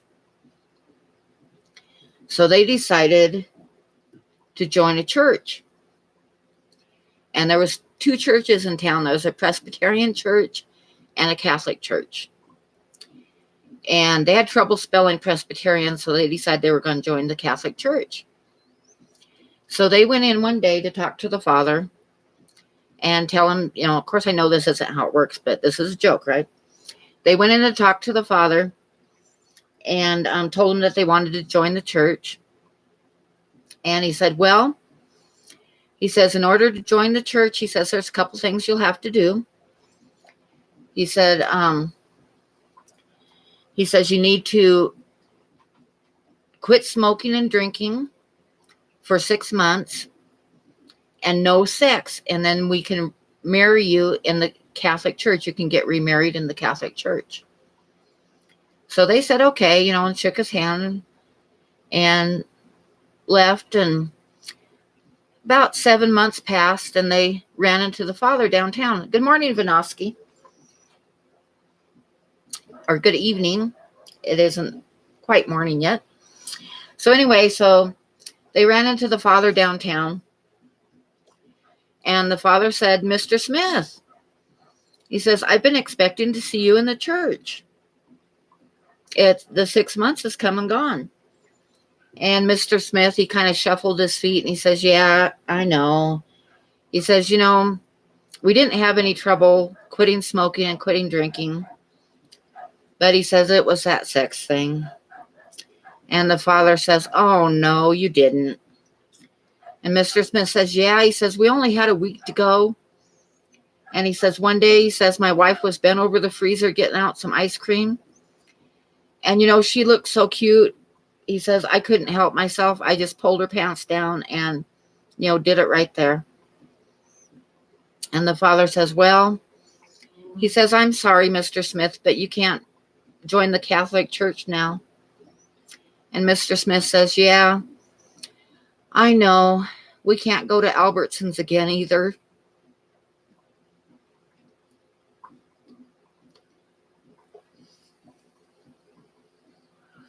Hi, Rob.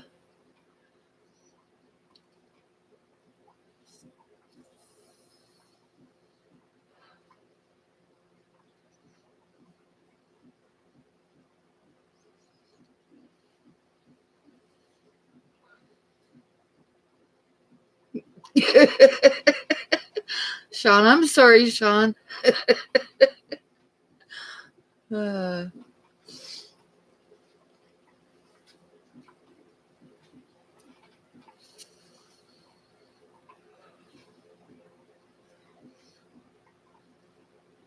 no, Candy. You'll have to go back and watch it.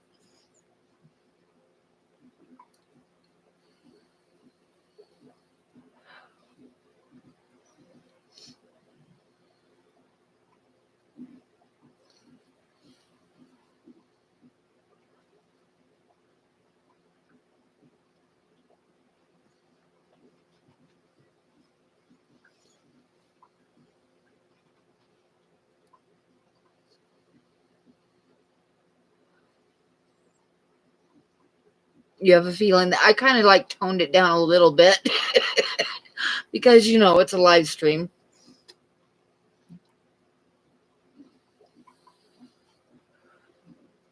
Bob knows me.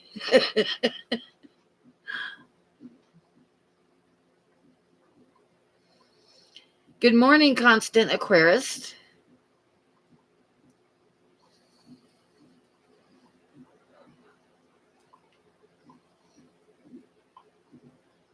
I think the rice fish are still hungry. I swear they're looking at me. Yes, the snow is gone. It's been in the 60s during the day and 40s at night. Saturday, there was snow around us, but we didn't get any. They were calling for snow Saturday, but it missed us, thank goodness. But it snowed in Jackson, and it snowed in Yellowstone, and it snowed between Livingston and Bozeman on the pass there. Did it snow in Billings on Saturday, Candy?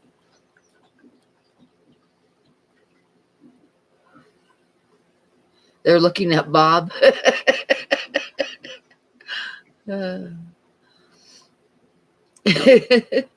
No snow, good. Yeah, we were supposed to get it, but it missed us. But it was cold. I mean, it was really cold. But we didn't get yeah, they closed Beartooth Highway. Yeah, I saw photographs out of Yellowstone, and like between Cody and Yellowstone, it snowed real hard. Oh no, you just about set your shorts on fire? Don't do that.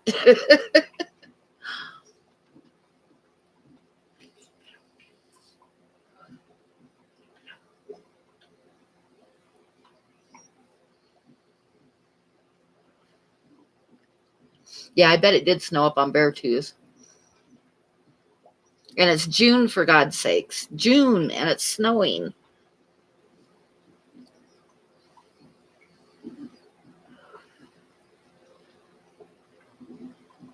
Yeah, I noticed that with the last one too, Dr. Black, that it was you were a little bit late on it. So you must be having more lag than everybody else. Oh no. Hi, Alice. Okay, you guys, have some fry food here.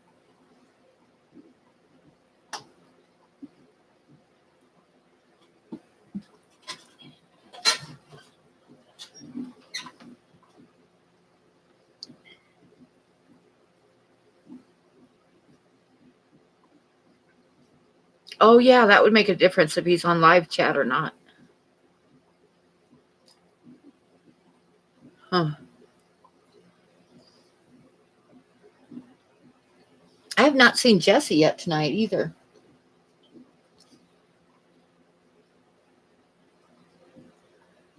You're on the VIP chat.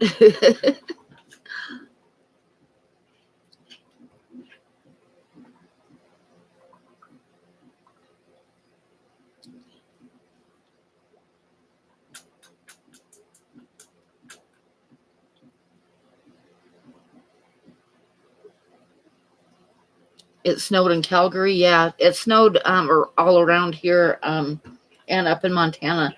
Montana and Wyoming got snow on Saturday.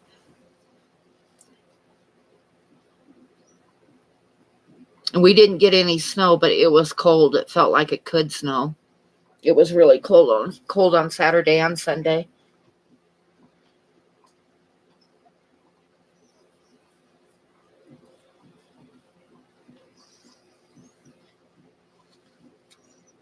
And I'm done with snow. I don't really want snow in June.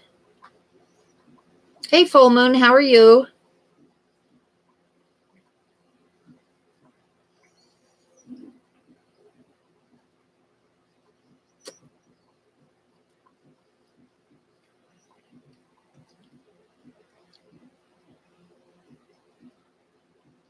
Okay, Sean. Good night. No, don't fall asleep in your computer chair. You'll wake up with being sore and your shorts on fire.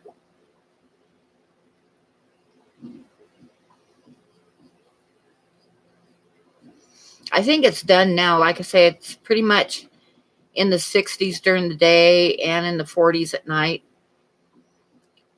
for all week anyway. Yeah, it's all week. We're varying from like 66 to 62 during the day all through next week. So I think we're done. I hope we're done. And like the 40s at night, which is pretty typical. Like all summer long, we'll drop down into the 40s at night. 105. Oh, that's too hot. Too hot. 60s are like perfect. I love the 60s. It'll get up to like 80 and 90 in the hottest part of the summer, but it'll still drop down into the 40s at night.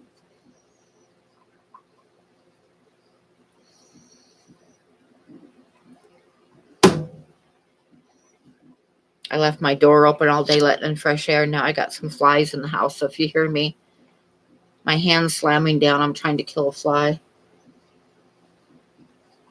Because, you know, they'll have the whole house, but they'll want to land on me.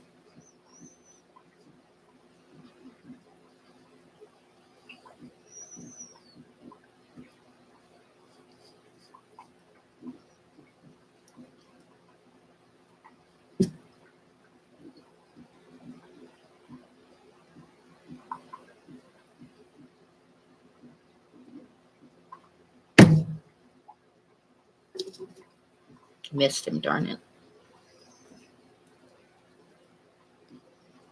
Texas, that's why. Texas gets hot. What part of Texas?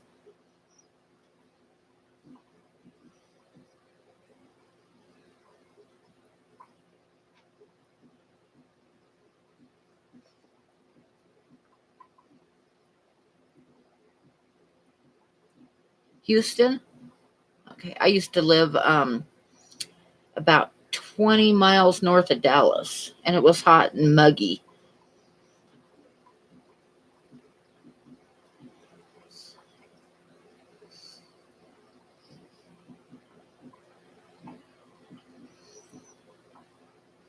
You want a cookie, buddy? Is that why you came over here, huh?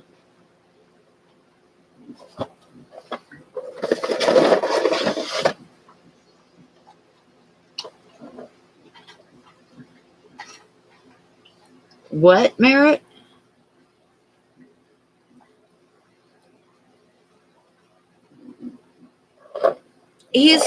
Some days he has good days and bad days.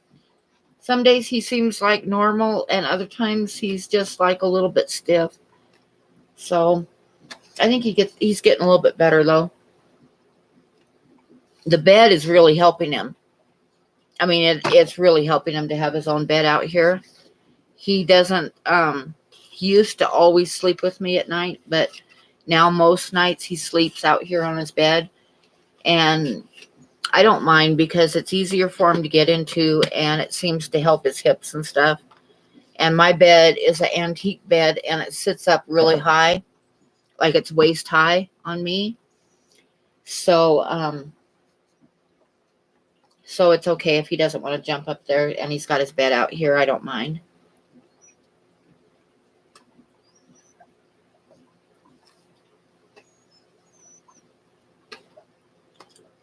Every once in a while, he'll jump up there with me, but like I say, he spends more time out on his bed out here. Austin had storms of ping pong sized hail. Oh, hailstorms and 105-degree heat. Ugh. We had a hailstorm on Sunday, and it like made pock marks all over the windshield of my truck. I've got like 8 little holes in my windshield, which pretty much sucks. Not to where I'm going to get pulled over or anything, but I'm worried about how many of them are going to spread into cracks. I think 2 of them look like they're big enough where they'll probably start cracking when the cold weather hits again. Yeah, I don't like heat. 105 is too hot. Okay, buddy, go lay down. Go lay down. Oh my gosh, he's starting to shed again.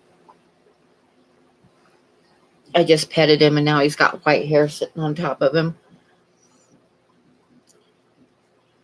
He's going to shed his winter coat now and get his summer coat. And about the time he's done shedding his summer coat or shedding his winter coat, I'll have like a month where he won't be shedding bad, and then he'll start shedding his summer coat to grow his winter coat.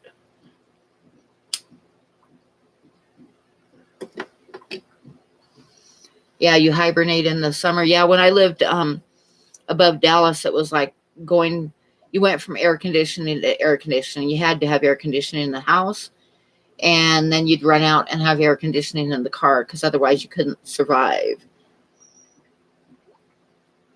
Your brother was giving his dog a deer velvet supplement for arthritis? Huh.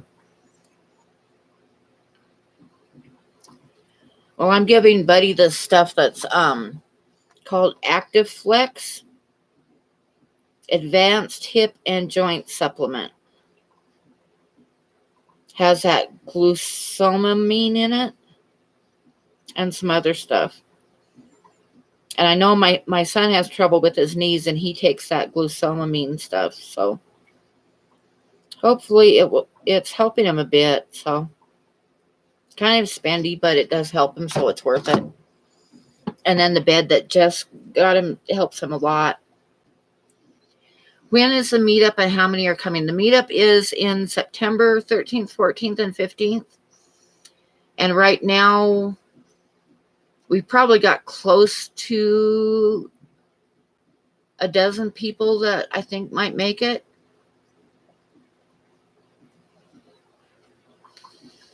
Which is, we don't want too many people and have a huge crowd. So I think it'll be a lot of fun. Hi, Nayland.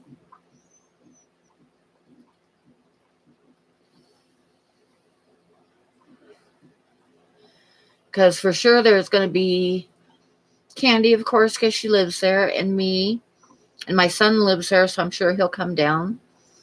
And Ty and Dan Slee and Dan the fishmonger and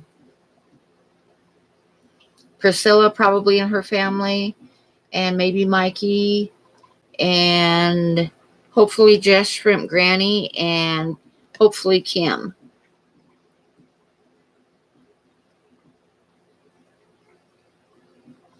I don't know, Nayland. It's like I was kind of worried about whether I'd be able to stream or not, but I didn't have any trouble, so YouTube's must have fixed whatever was going on.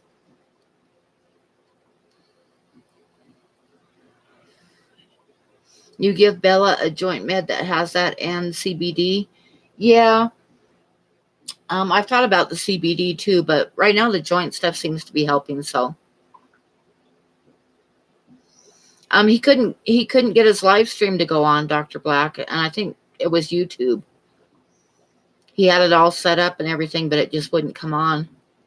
And then right after that, Jimmy did a like a preview on his video, and he had a hard time getting it up and going too.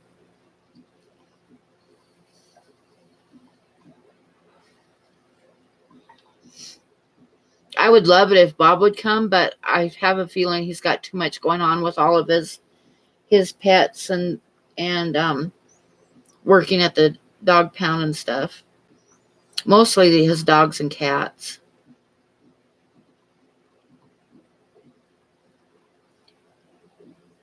See, yeah, his dogs need too much care because his dogs are old too.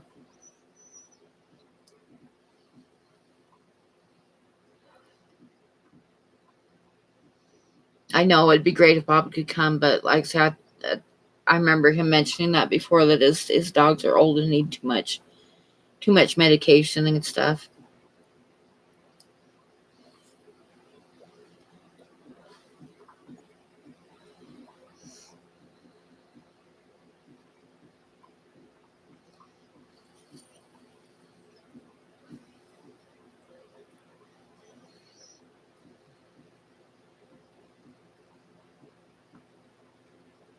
Oh, and Big D. I think Big D is coming too, right? Aren't you coming, Big D?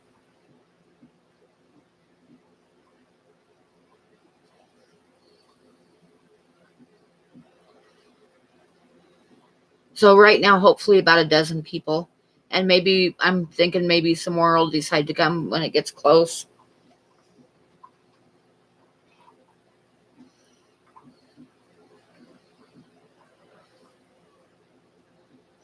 we're talking about, we're doing a Facebook meetup camping trip, and it's going to be at Billings, Montana KOA, which is a really nice one. Yeah, exactly, Bob. And anyway, it's going to be September 13th, 14th, and 15th at the KOA in Billings, which is close enough to where we can go over Beartooth Pass and possibly into Yellowstone for a while. And we're going to go see the bear sanctuary and stop on the way back from there at the other end of Yellowstone and soak in the hot springs for a while. And it's going to be a lot of fun. Like camping and bonfires and eating and a couple day trips. And it's beautiful country. And like I say, it would be a lot of fun for anybody that wants to come.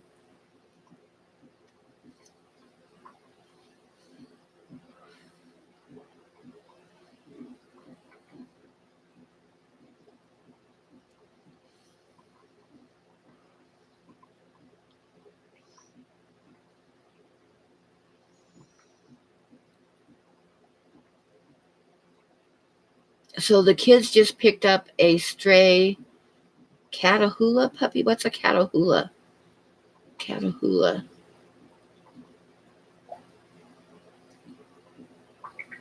Oh, a working dog? Okay. I know most dogs, but I don't know that one. I'll have to look it up after the stream. Ah, okay. I'm kind of on the lookout for a puppy because I want to get like a puppy now while Buddy's still like able to help me train it and stuff. And since I won't be working in 9 more days, I'll be self-employed, so I can handle having a puppy. I've been thinking about a puppy for a while, but I didn't want to get one while I was going to be gone at work all day, all the time.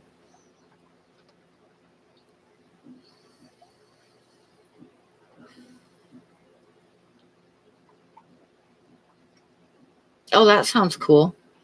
High energy. A lot of cattle dogs are high energy. I've had them before. You got to keep them occupied.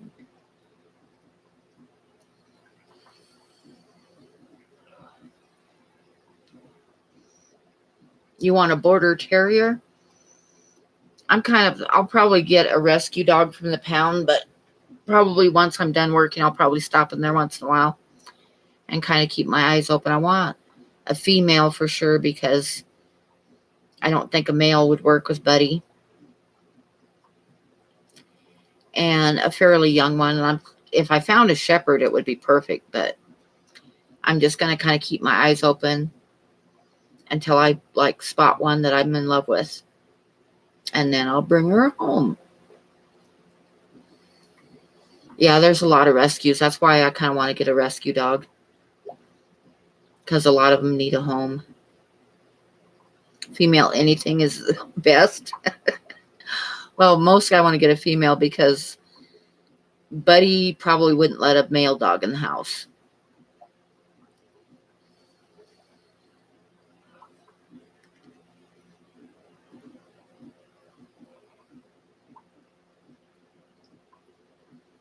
Your puppy's a rescue, yeah. You can get some good dogs, and it doesn't have to be purebred. It can be a mutt. But I want to get a fairly intelligent dog. And I'll know when I see it. I'm just going to start watching, and I'll know when I see it.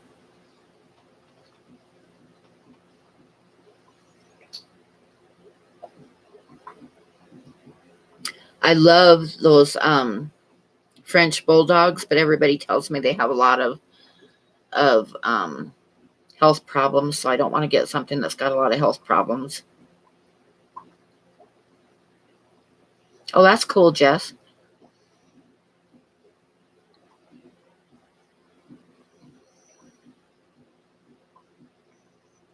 Purebred dogs are expensive, but Buddy's purebred, and he was a rescue dog, so. I've had Australian Shepherds before. Or I had a Australian Shepherd before. She was a good dog. Almost too smart for her own good.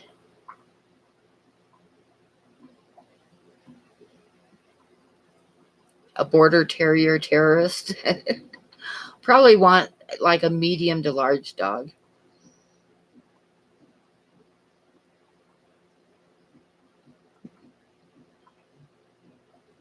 Okay, Nayland.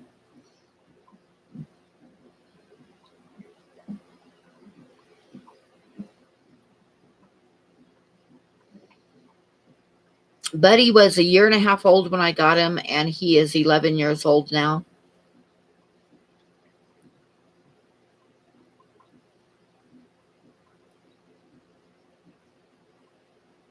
£120. That's a big dog. Buddy's a good sized dog, and he weighs like, last time I took him to the vet, he weighed 89 pounds.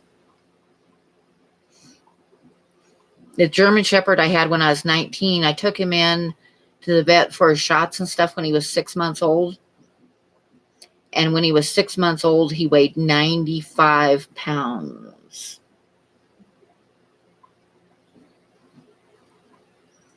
Some purebreds do. It just depends. The thing with German Shepherds is they tend to get hip dysplasia a lot of times when they're fairly young. But like I say, Buddy's 11, and he's just now starting to have some troubles with his hips.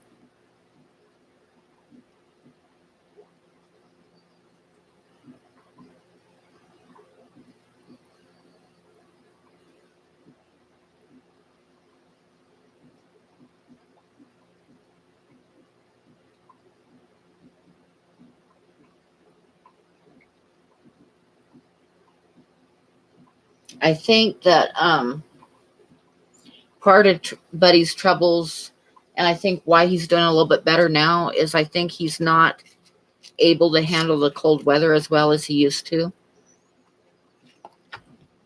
So, yeah, fingers crossed. I've seen German Shepherds like have to be put down at 6 years old, which is very sad because that's a really young dog.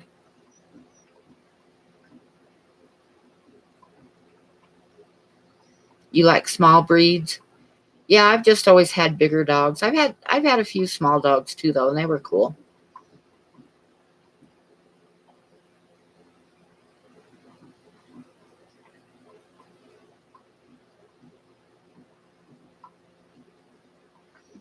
Yeah, like say Buddy's 11 now and he's just starting to show signs, but I think the warmer weather is better for him now that it's warming up a little bit.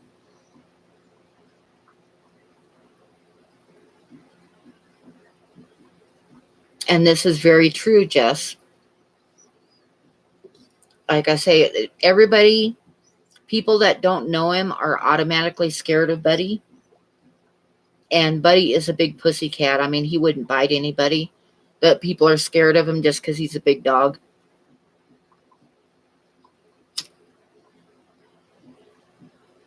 Yeah, 7.5 is sad. That's too young. I say he's 11, so. And he's just starting to show signs of his hips bothering him now, so which makes me very sad.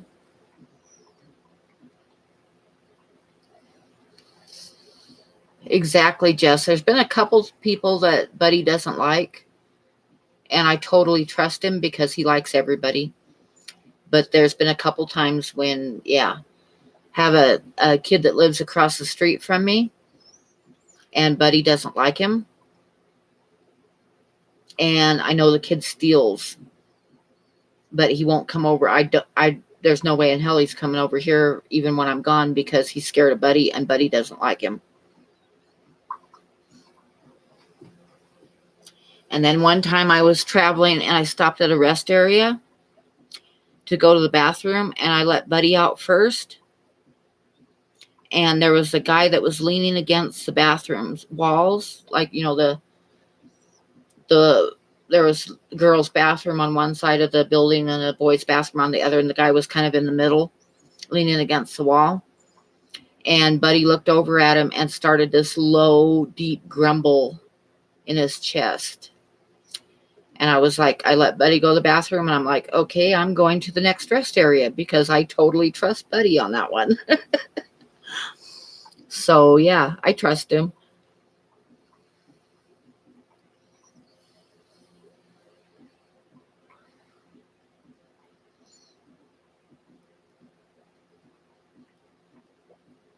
Yep, you got to trust your dog.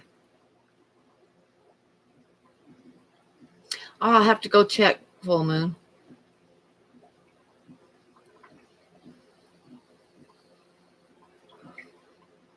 Yeah, you got to trust dogs. When I had that Australian Shepherd, Susie, we ended up having to get rid of her because the neighbors were scared of her, and they called animal control on us a couple times. And she never bit them or anything, but they were just scared of her. So anyway, animal control said that we had to get rid of her. We couldn't have her in town. So we had a friend that lived out in the country, and he had cows, and she was a cow dog, and she'd been raised in a feedlot, but she got too big to go underneath the fence. So that's how we got her. The guy gave her to us. So she knew she'd worked cows before. So anyway, so this friend of ours took her, and he had been having trouble with tools being stolen out of his shop. And he told us, well, he said first thing, he took her out in the field with him, and he had some cows that he wanted like put in one corner while he fixed the fence. And he told Susie to keep the cows, pointed and said, move the cows over there, and she did. So he really liked her because she hadn't lost anything. She knew how to work cows. And the other thing is, his cousin pulled up one day, and Susie wouldn't let him out of the truck. She absolutely would not let him out. And the thefts in his shop ended right there. So it was his cousin that was stealing his tools. And Susie just absolutely didn't like him and wouldn't let him get out of his truck. So, yeah, it was a good home for her.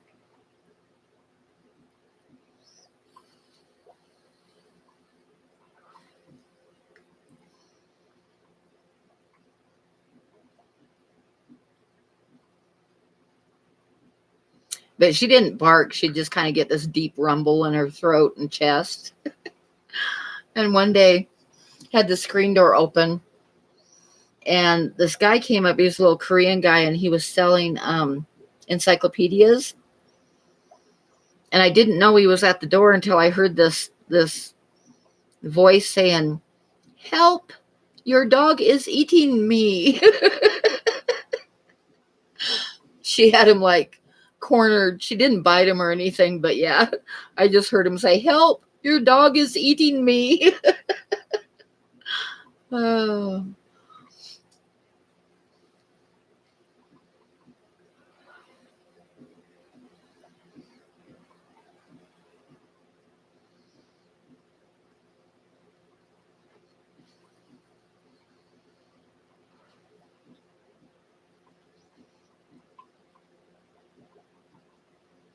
Yeah, Susie used to herd my kids out in the yard. She would like keep them away from the street and stuff.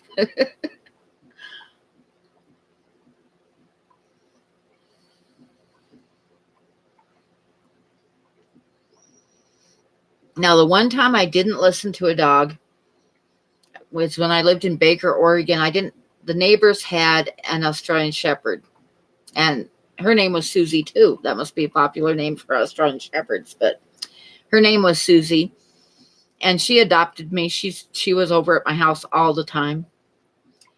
And my ex-husband came to visit. This was before we were married. And I was sitting on the couch, and he went to sit down beside me, and Susie jumped up in between us real quick and growled at him. And yeah, I should have listened to her. Would have saved me a lot of headaches.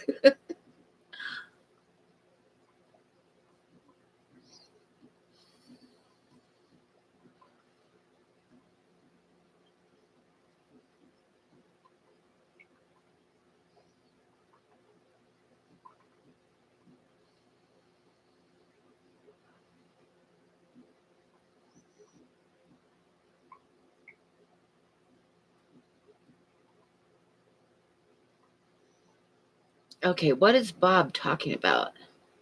Oh, what bird do you want to get? Yeah, at our age, Bob, we don't want something that's going to live like for 30 years.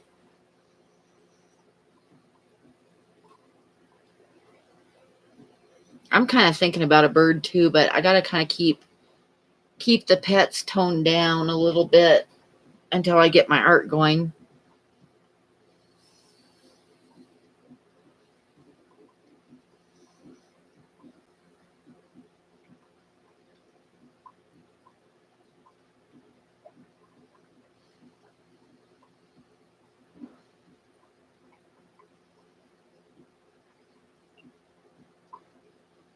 That shrimp is cleaning off that snail.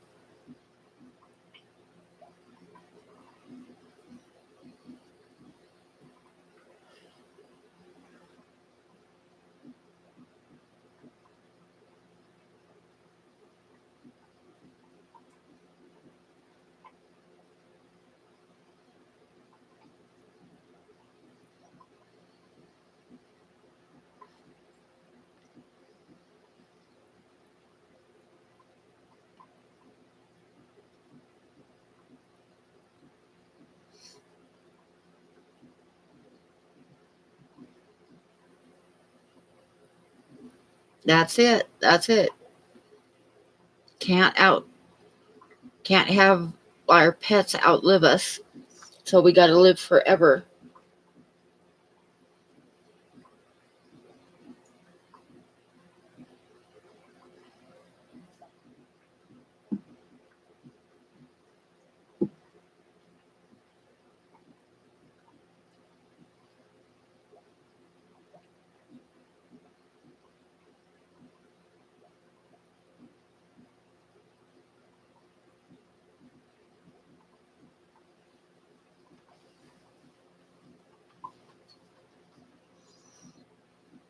I was thinking about just getting some like lovebirds or something like that. I've always loved those little lovebirds. They're so cute.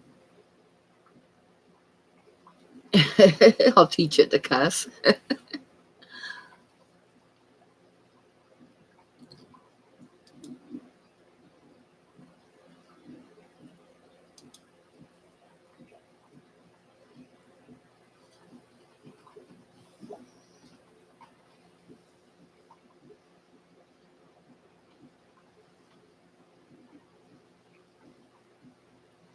I've had cockatiels before and parakeets.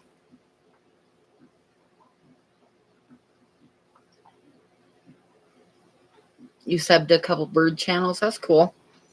I should do that and kind of decide if I want one. I'm not sure how long parakeets live.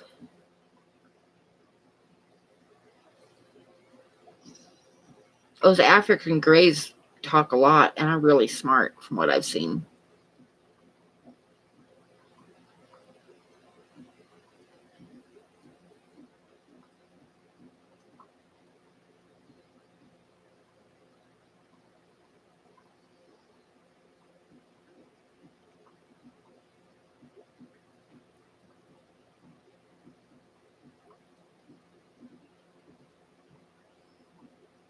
15 years for parakeets, 20 to 25 for Quakers.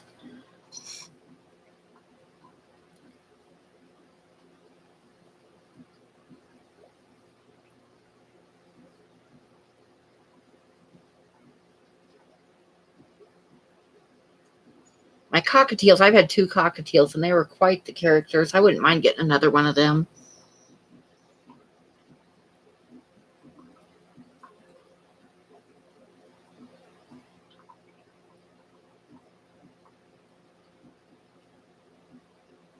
There are bird rescues, get an older bird. That's a good idea.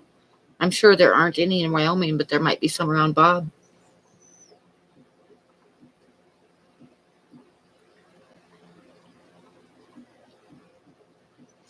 I'll have to start watching my Humane Society and see if they get any in. 50 to 75 years. Oh my gosh. The bird would definitely outlive me.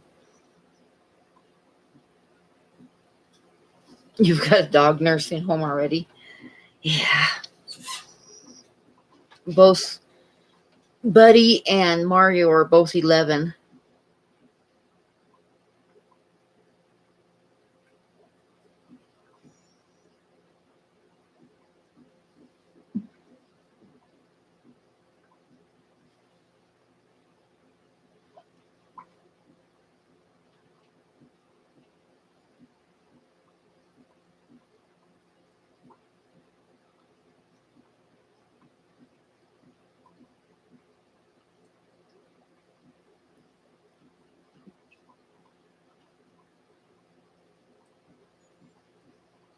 Oh, that's kind of sad. They're just fine and then they just keel over.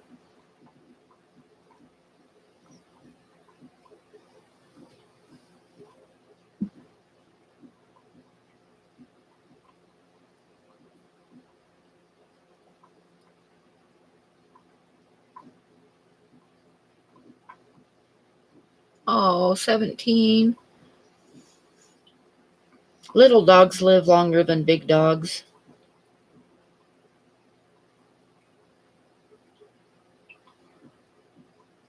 I've thought about finches because I love listening to their singing.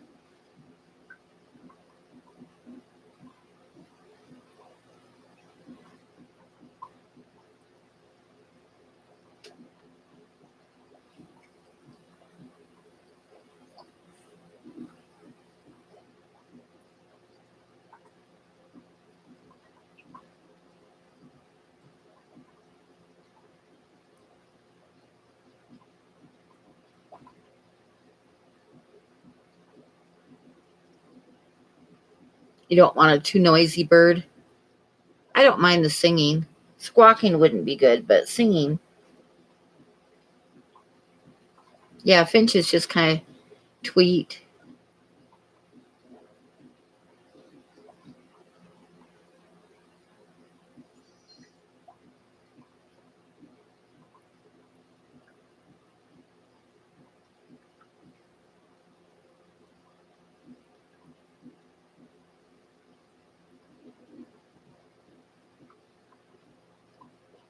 Spice finches. You know what I was looking at one time that I would love to get, but I'd have to look up the care and do some research on them. But they were these little tiny, I mean, really tiny little quails. They were so cute.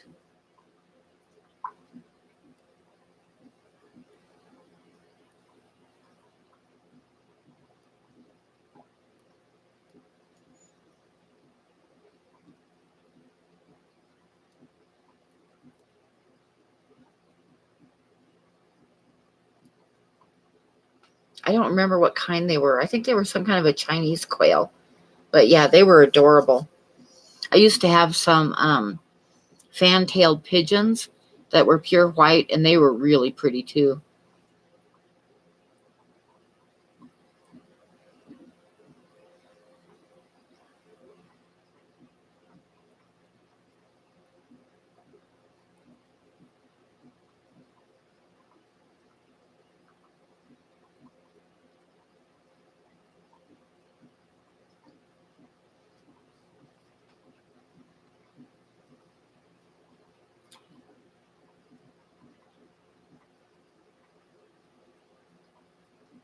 Red-browed finches that hang out in your backyard. That must be an Australian bird because I've never heard of them.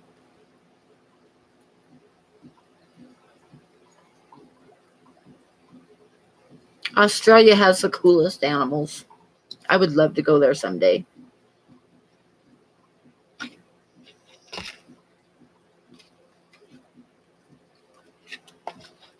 Yeah, if I get a bird, I want to get something kind of different. I don't know. I'd have to think about it. Those lovebirds are pretty,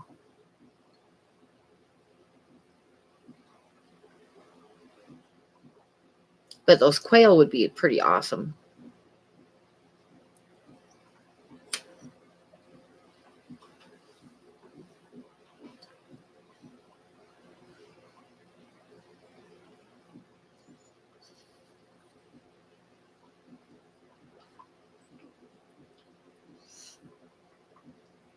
Button quail. Yeah, that's it.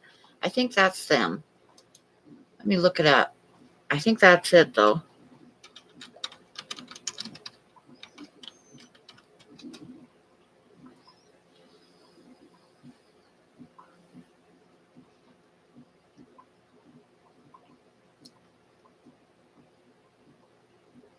They're from Asia, Africa, Europe, and Australia.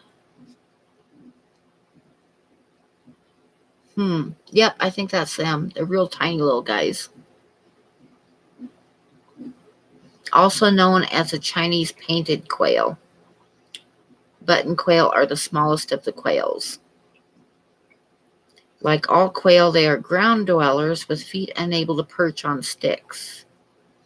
Average lifespan 4+ years with proper care. Up to 4 inches long, head to tail. Yep, those would be pretty cool.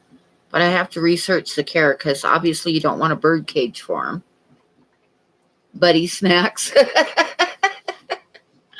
Oh. Nah, I think Buddy would leave them alone.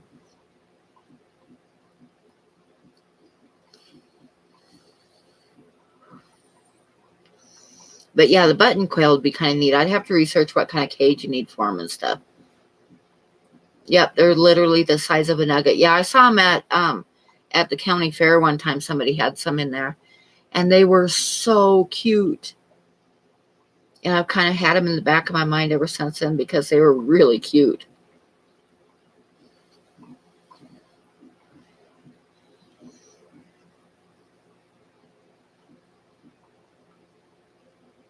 Parakeets make great pets, but get too. Yeah, I've had parakeets before. They were messy, though. They scattered bird seed everywhere. I had them like hanging in the hallway, and the hallway was always, the carpet was always full of bird seed.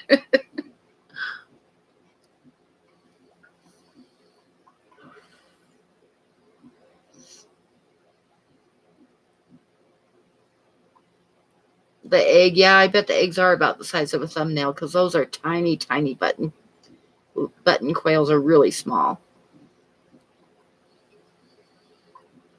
They wouldn't make much of a meal.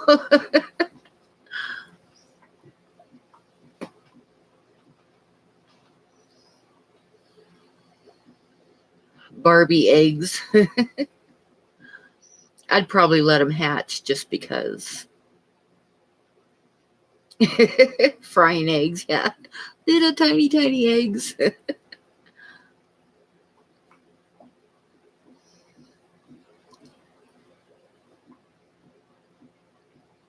Oh, that's cool, Kiwi.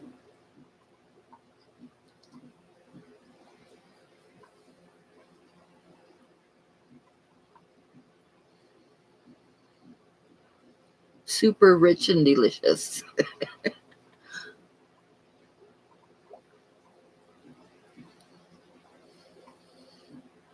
I did a drawing of Megan one time because we had a pond. And one morning I went out there and there was a little, like a baby sparrow that was just learning to fly and had fallen in the pond and was drowning. So we saved it, and Megan was like dried it off with a towel and had it sitting on her shoulder till it was dry enough to fly off. And I did a drawing of her. Yeah, this was when I saw him at the fair, it was in the 4-H building when my kids were in 4-H.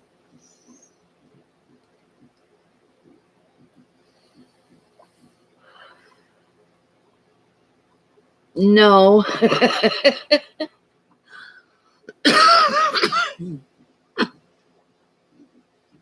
Megan and I were, excuse me, Megan and I were sitting one time watching the birds at the bird feeder through the French doors.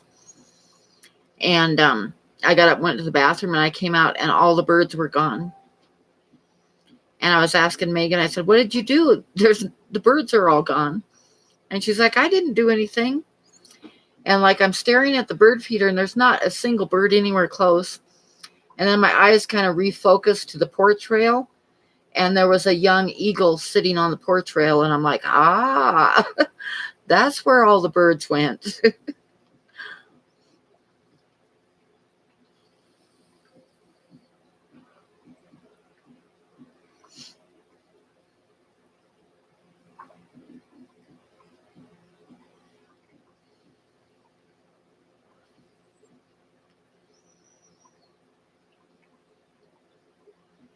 And I've got pictures of Megan when we lived on Cape Cod. She was sitting out in the grass and holding her hand out, and a chipmunk came and ate nuts out of her hand. Okay, good night, full moon.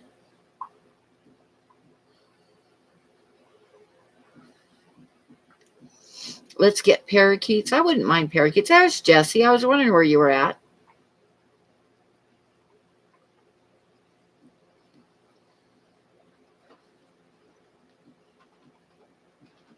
The Fish and Bird Channel. Yep.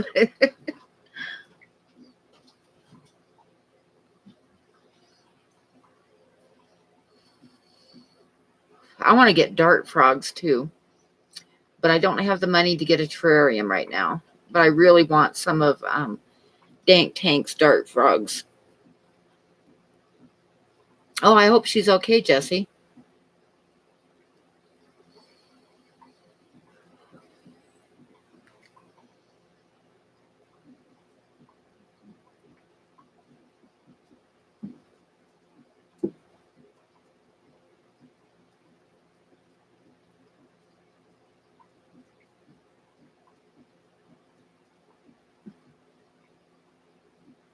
Oh no, what's wrong with her?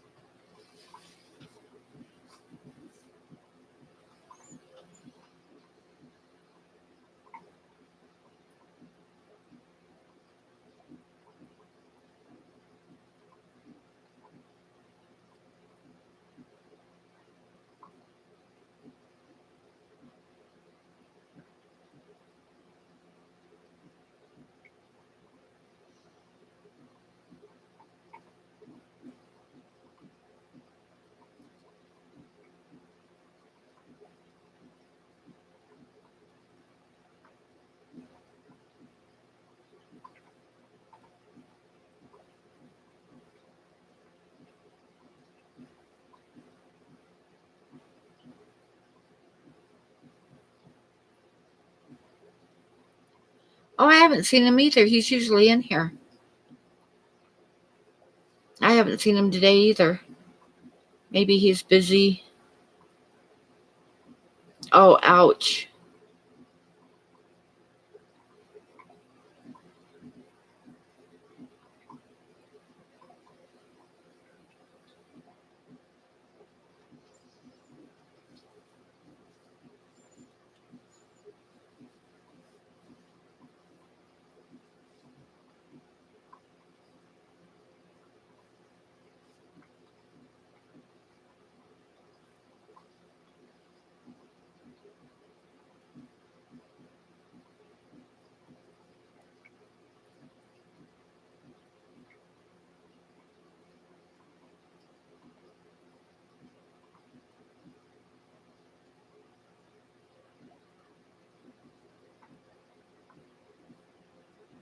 After 1-0. Hmm.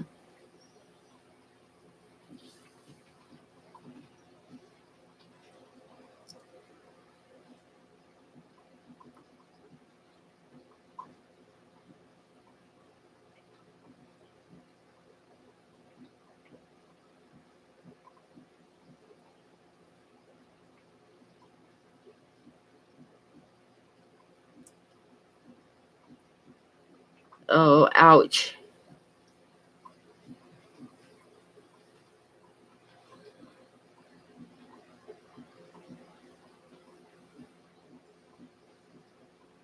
Oh, I hope she gets better fast.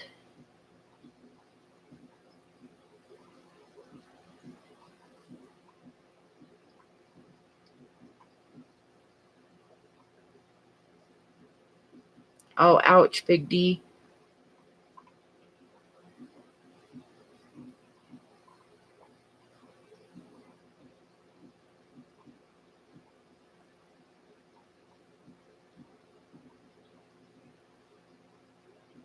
You like your quail eggs soft boiled, but so hard to dunk the toast in, but not so hard to dunk the toast in.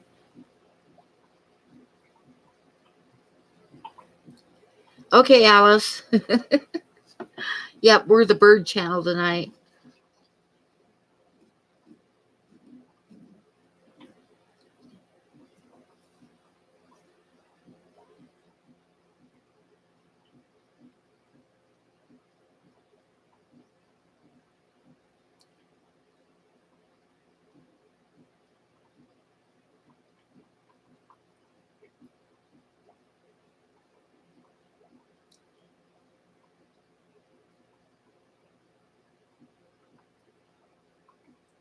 You set up your paludarium today? Or you're going to set it up?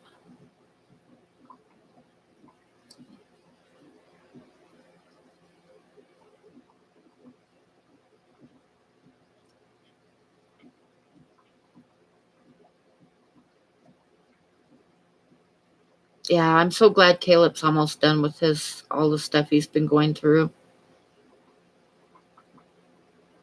Almost done.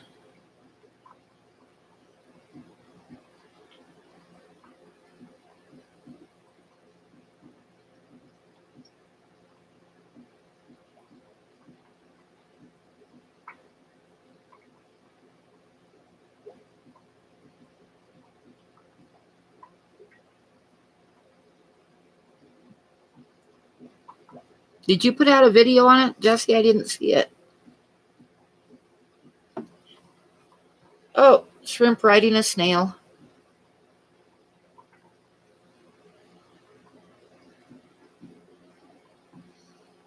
Oh, on Instagram. That's why I haven't gotten into Instagram yet. It's on my list of things to do because as soon as I get my art going, I need to be posting it on Instagram.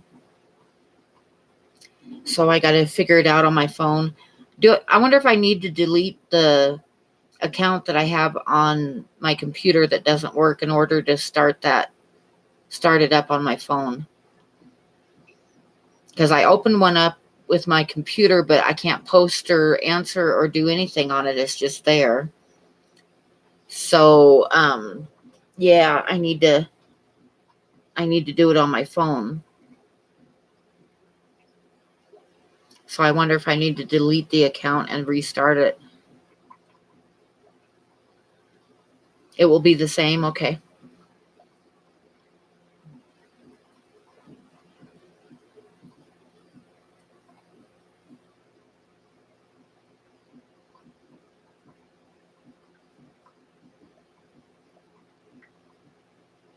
I don't remember what I used for a password or anything. I'll have to figure it all out. I need to sit down and do it though before I'm done so that I can get my art on it. Okay, Jesse.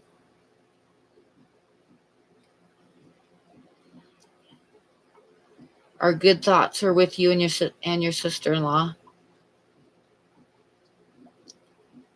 You drank a whole pot of coffee last night so you could stay up. Frogs, tadpoles, and geckos. Nice.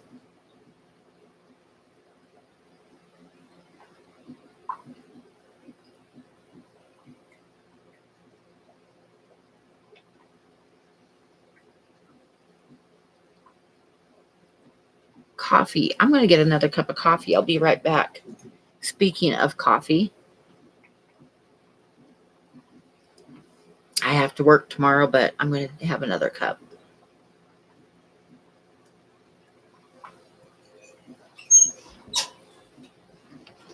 Pretty soon I won't have to worry about that. When I was doing my art before, I mostly stayed up all night long. All night long. Because that's the best time to do my art. Because I'm a night person, so it will be nice when I can stay up and do my art all night long and don't have to worry about going to work the next day.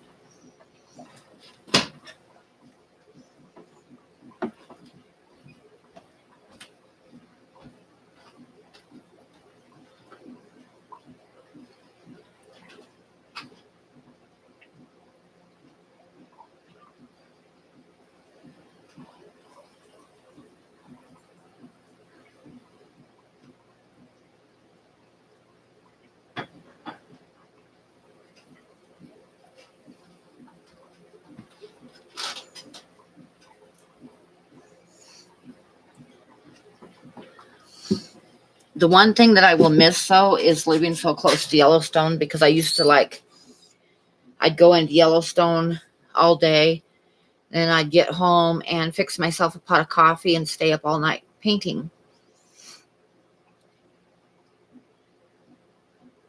Oh no, Jess, that's awful.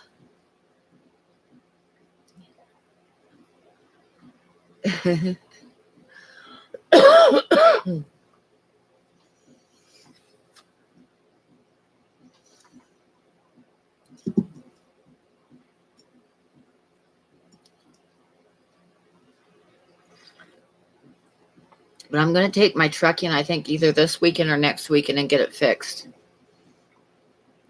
Because I want to be able to drive up to Yellowstone off and on during the summer. Because that's the best place for me to get reference material on wildlife. Although I'm going to start driving around here too and see what's here. I just have never had time because I'm always working. But everybody keep their fingers crossed that my truck does not cost me a fortune and a half to fix it. Oh yeah, at least it wasn't on the rug. That's awful when it's on the rug. I had to clean up a mess from Buddy, and Buddy will never poop in the house. I mean, he is just so good. But he had an upset stomach. He'd eaten something. I forget what he ate. But he had diarrhea, and I had to work.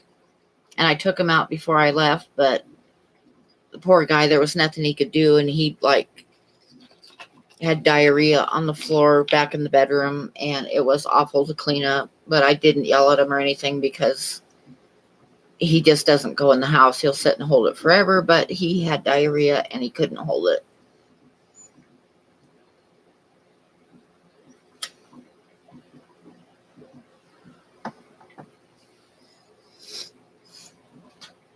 So sometimes you can't get mad at him.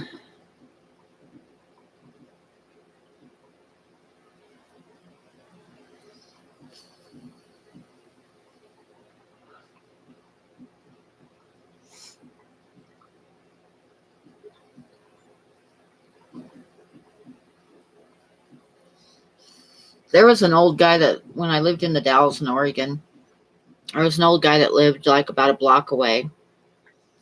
And he was kind of a strange one. But when I made bread, because I'd make homemade bread all the time, at least once a week I'd make a bunch of bread. And I would always take him a loaf of bread. So he liked me. And one time he brought over a steak and gave it to our dog. We had a young puppy. He was about 6 months old at the time. He was a Chesapeake. And the old guy down the street had given him a steak, and he got diarrhea. So I slept with my clothes on, and had him locked in the bathroom. And when he whined, I would jump up, run out the back, open up the bathroom door, and run out and throw open the back door and let him out to go potty. So about 2:00 in the morning, he was whining, and I jumped out of bed and I ran and opened up the bathroom door, and he's right behind me. And I ran through the kitchen, threw open the back door. There was a big skunk on the back steps, slammed the door shut, and turned around and ran for the front door to let him out. So yeah.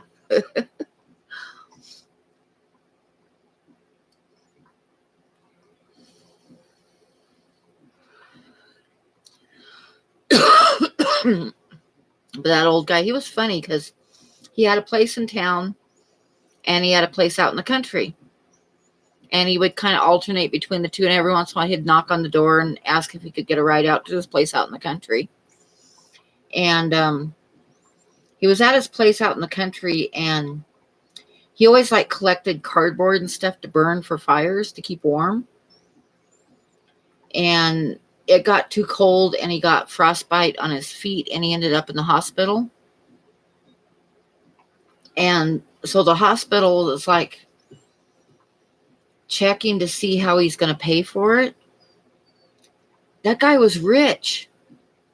I mean, he owned 2 or 3 apartment complexes in Portland. And he was living like that. He didn't have power turned on in his house because he didn't want to pay the electric bill. And but yeah, he had lots of money. But he was always going through the garbage, getting stuff out of the garbage, and he would like get all these cardboard boxes and save them to burn for fuel, but then he didn't want to burn them for fuel because then he would have to get more, which is how he ended up getting frostbite on his feet, because he didn't want to burn the cardboard because then he'd have to go collect more of it. And he was fucking rich.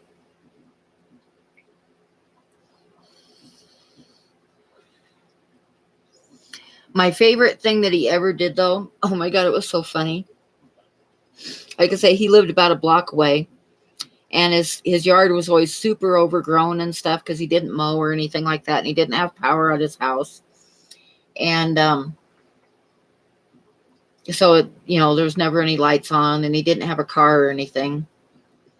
And one day there was a knock on the door, and he handed me a paper towel, like with something wrapped up in it. And he said, "Your husband left this." So I went and gave it to my husband, and it was dog poop, because he'd taken our dog for a walk and stopped and let him poop in this old guy's yard. So he brought it back in a paper towel and gave it to my husband. Oh.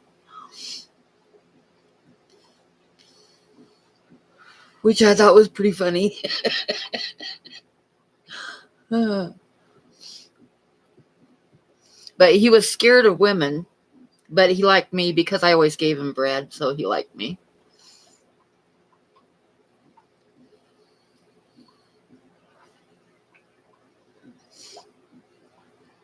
But it was kind of sad that he was living like that and he was rich.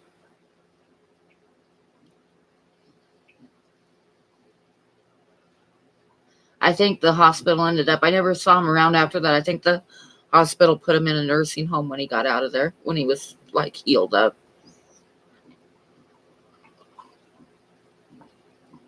Yeah. Someone told me that he had malaria. And that's a lot of what his problem was.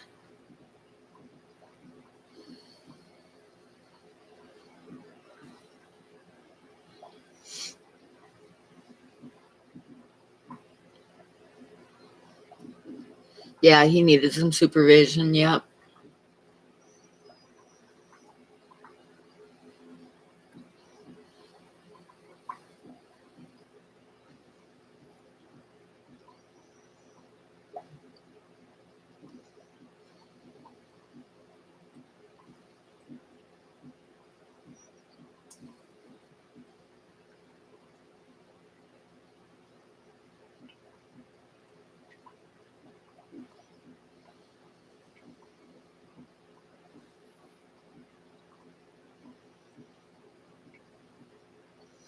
Yep, I'd give him a ride out to his place in the country once in a while, and he had to unroll the windows because he didn't bathe either. So yeah, he needed someone taking care of him. Well, I think probably we should shut it down here pretty quick. We're kind of losing people and it's slowing down.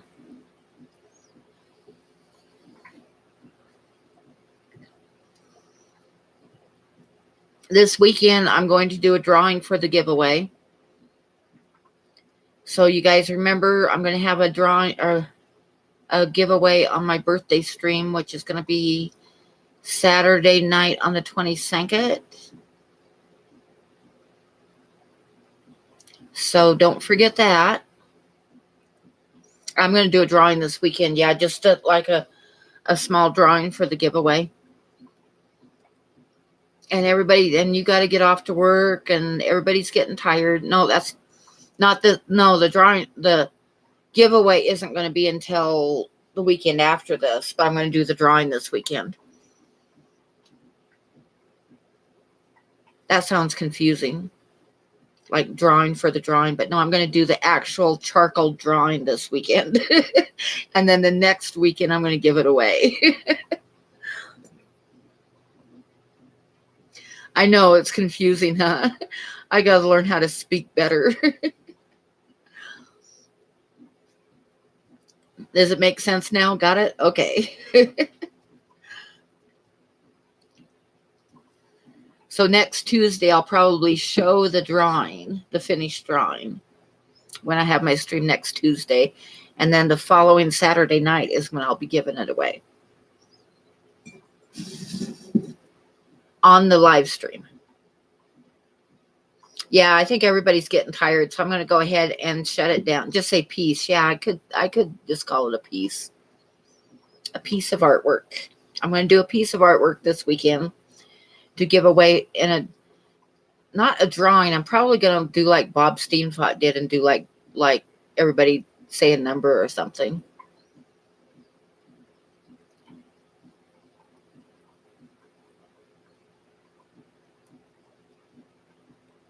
Nope, I'm not going to draw names out of a hat like I did last time. I think I'm going to do like Bob Steenfot did on his last giveaway, where he picked a number and then the first person that guessed it in the chat won it. I think that's what I'm going to do. A lot easier. Okay, so I'm going to end the stream. So everybody have a great night, and we will see you next week. Yeah, I know that's kind of confusing, huh, Bob? I'm sorry. Okay, I'm going to end the stream.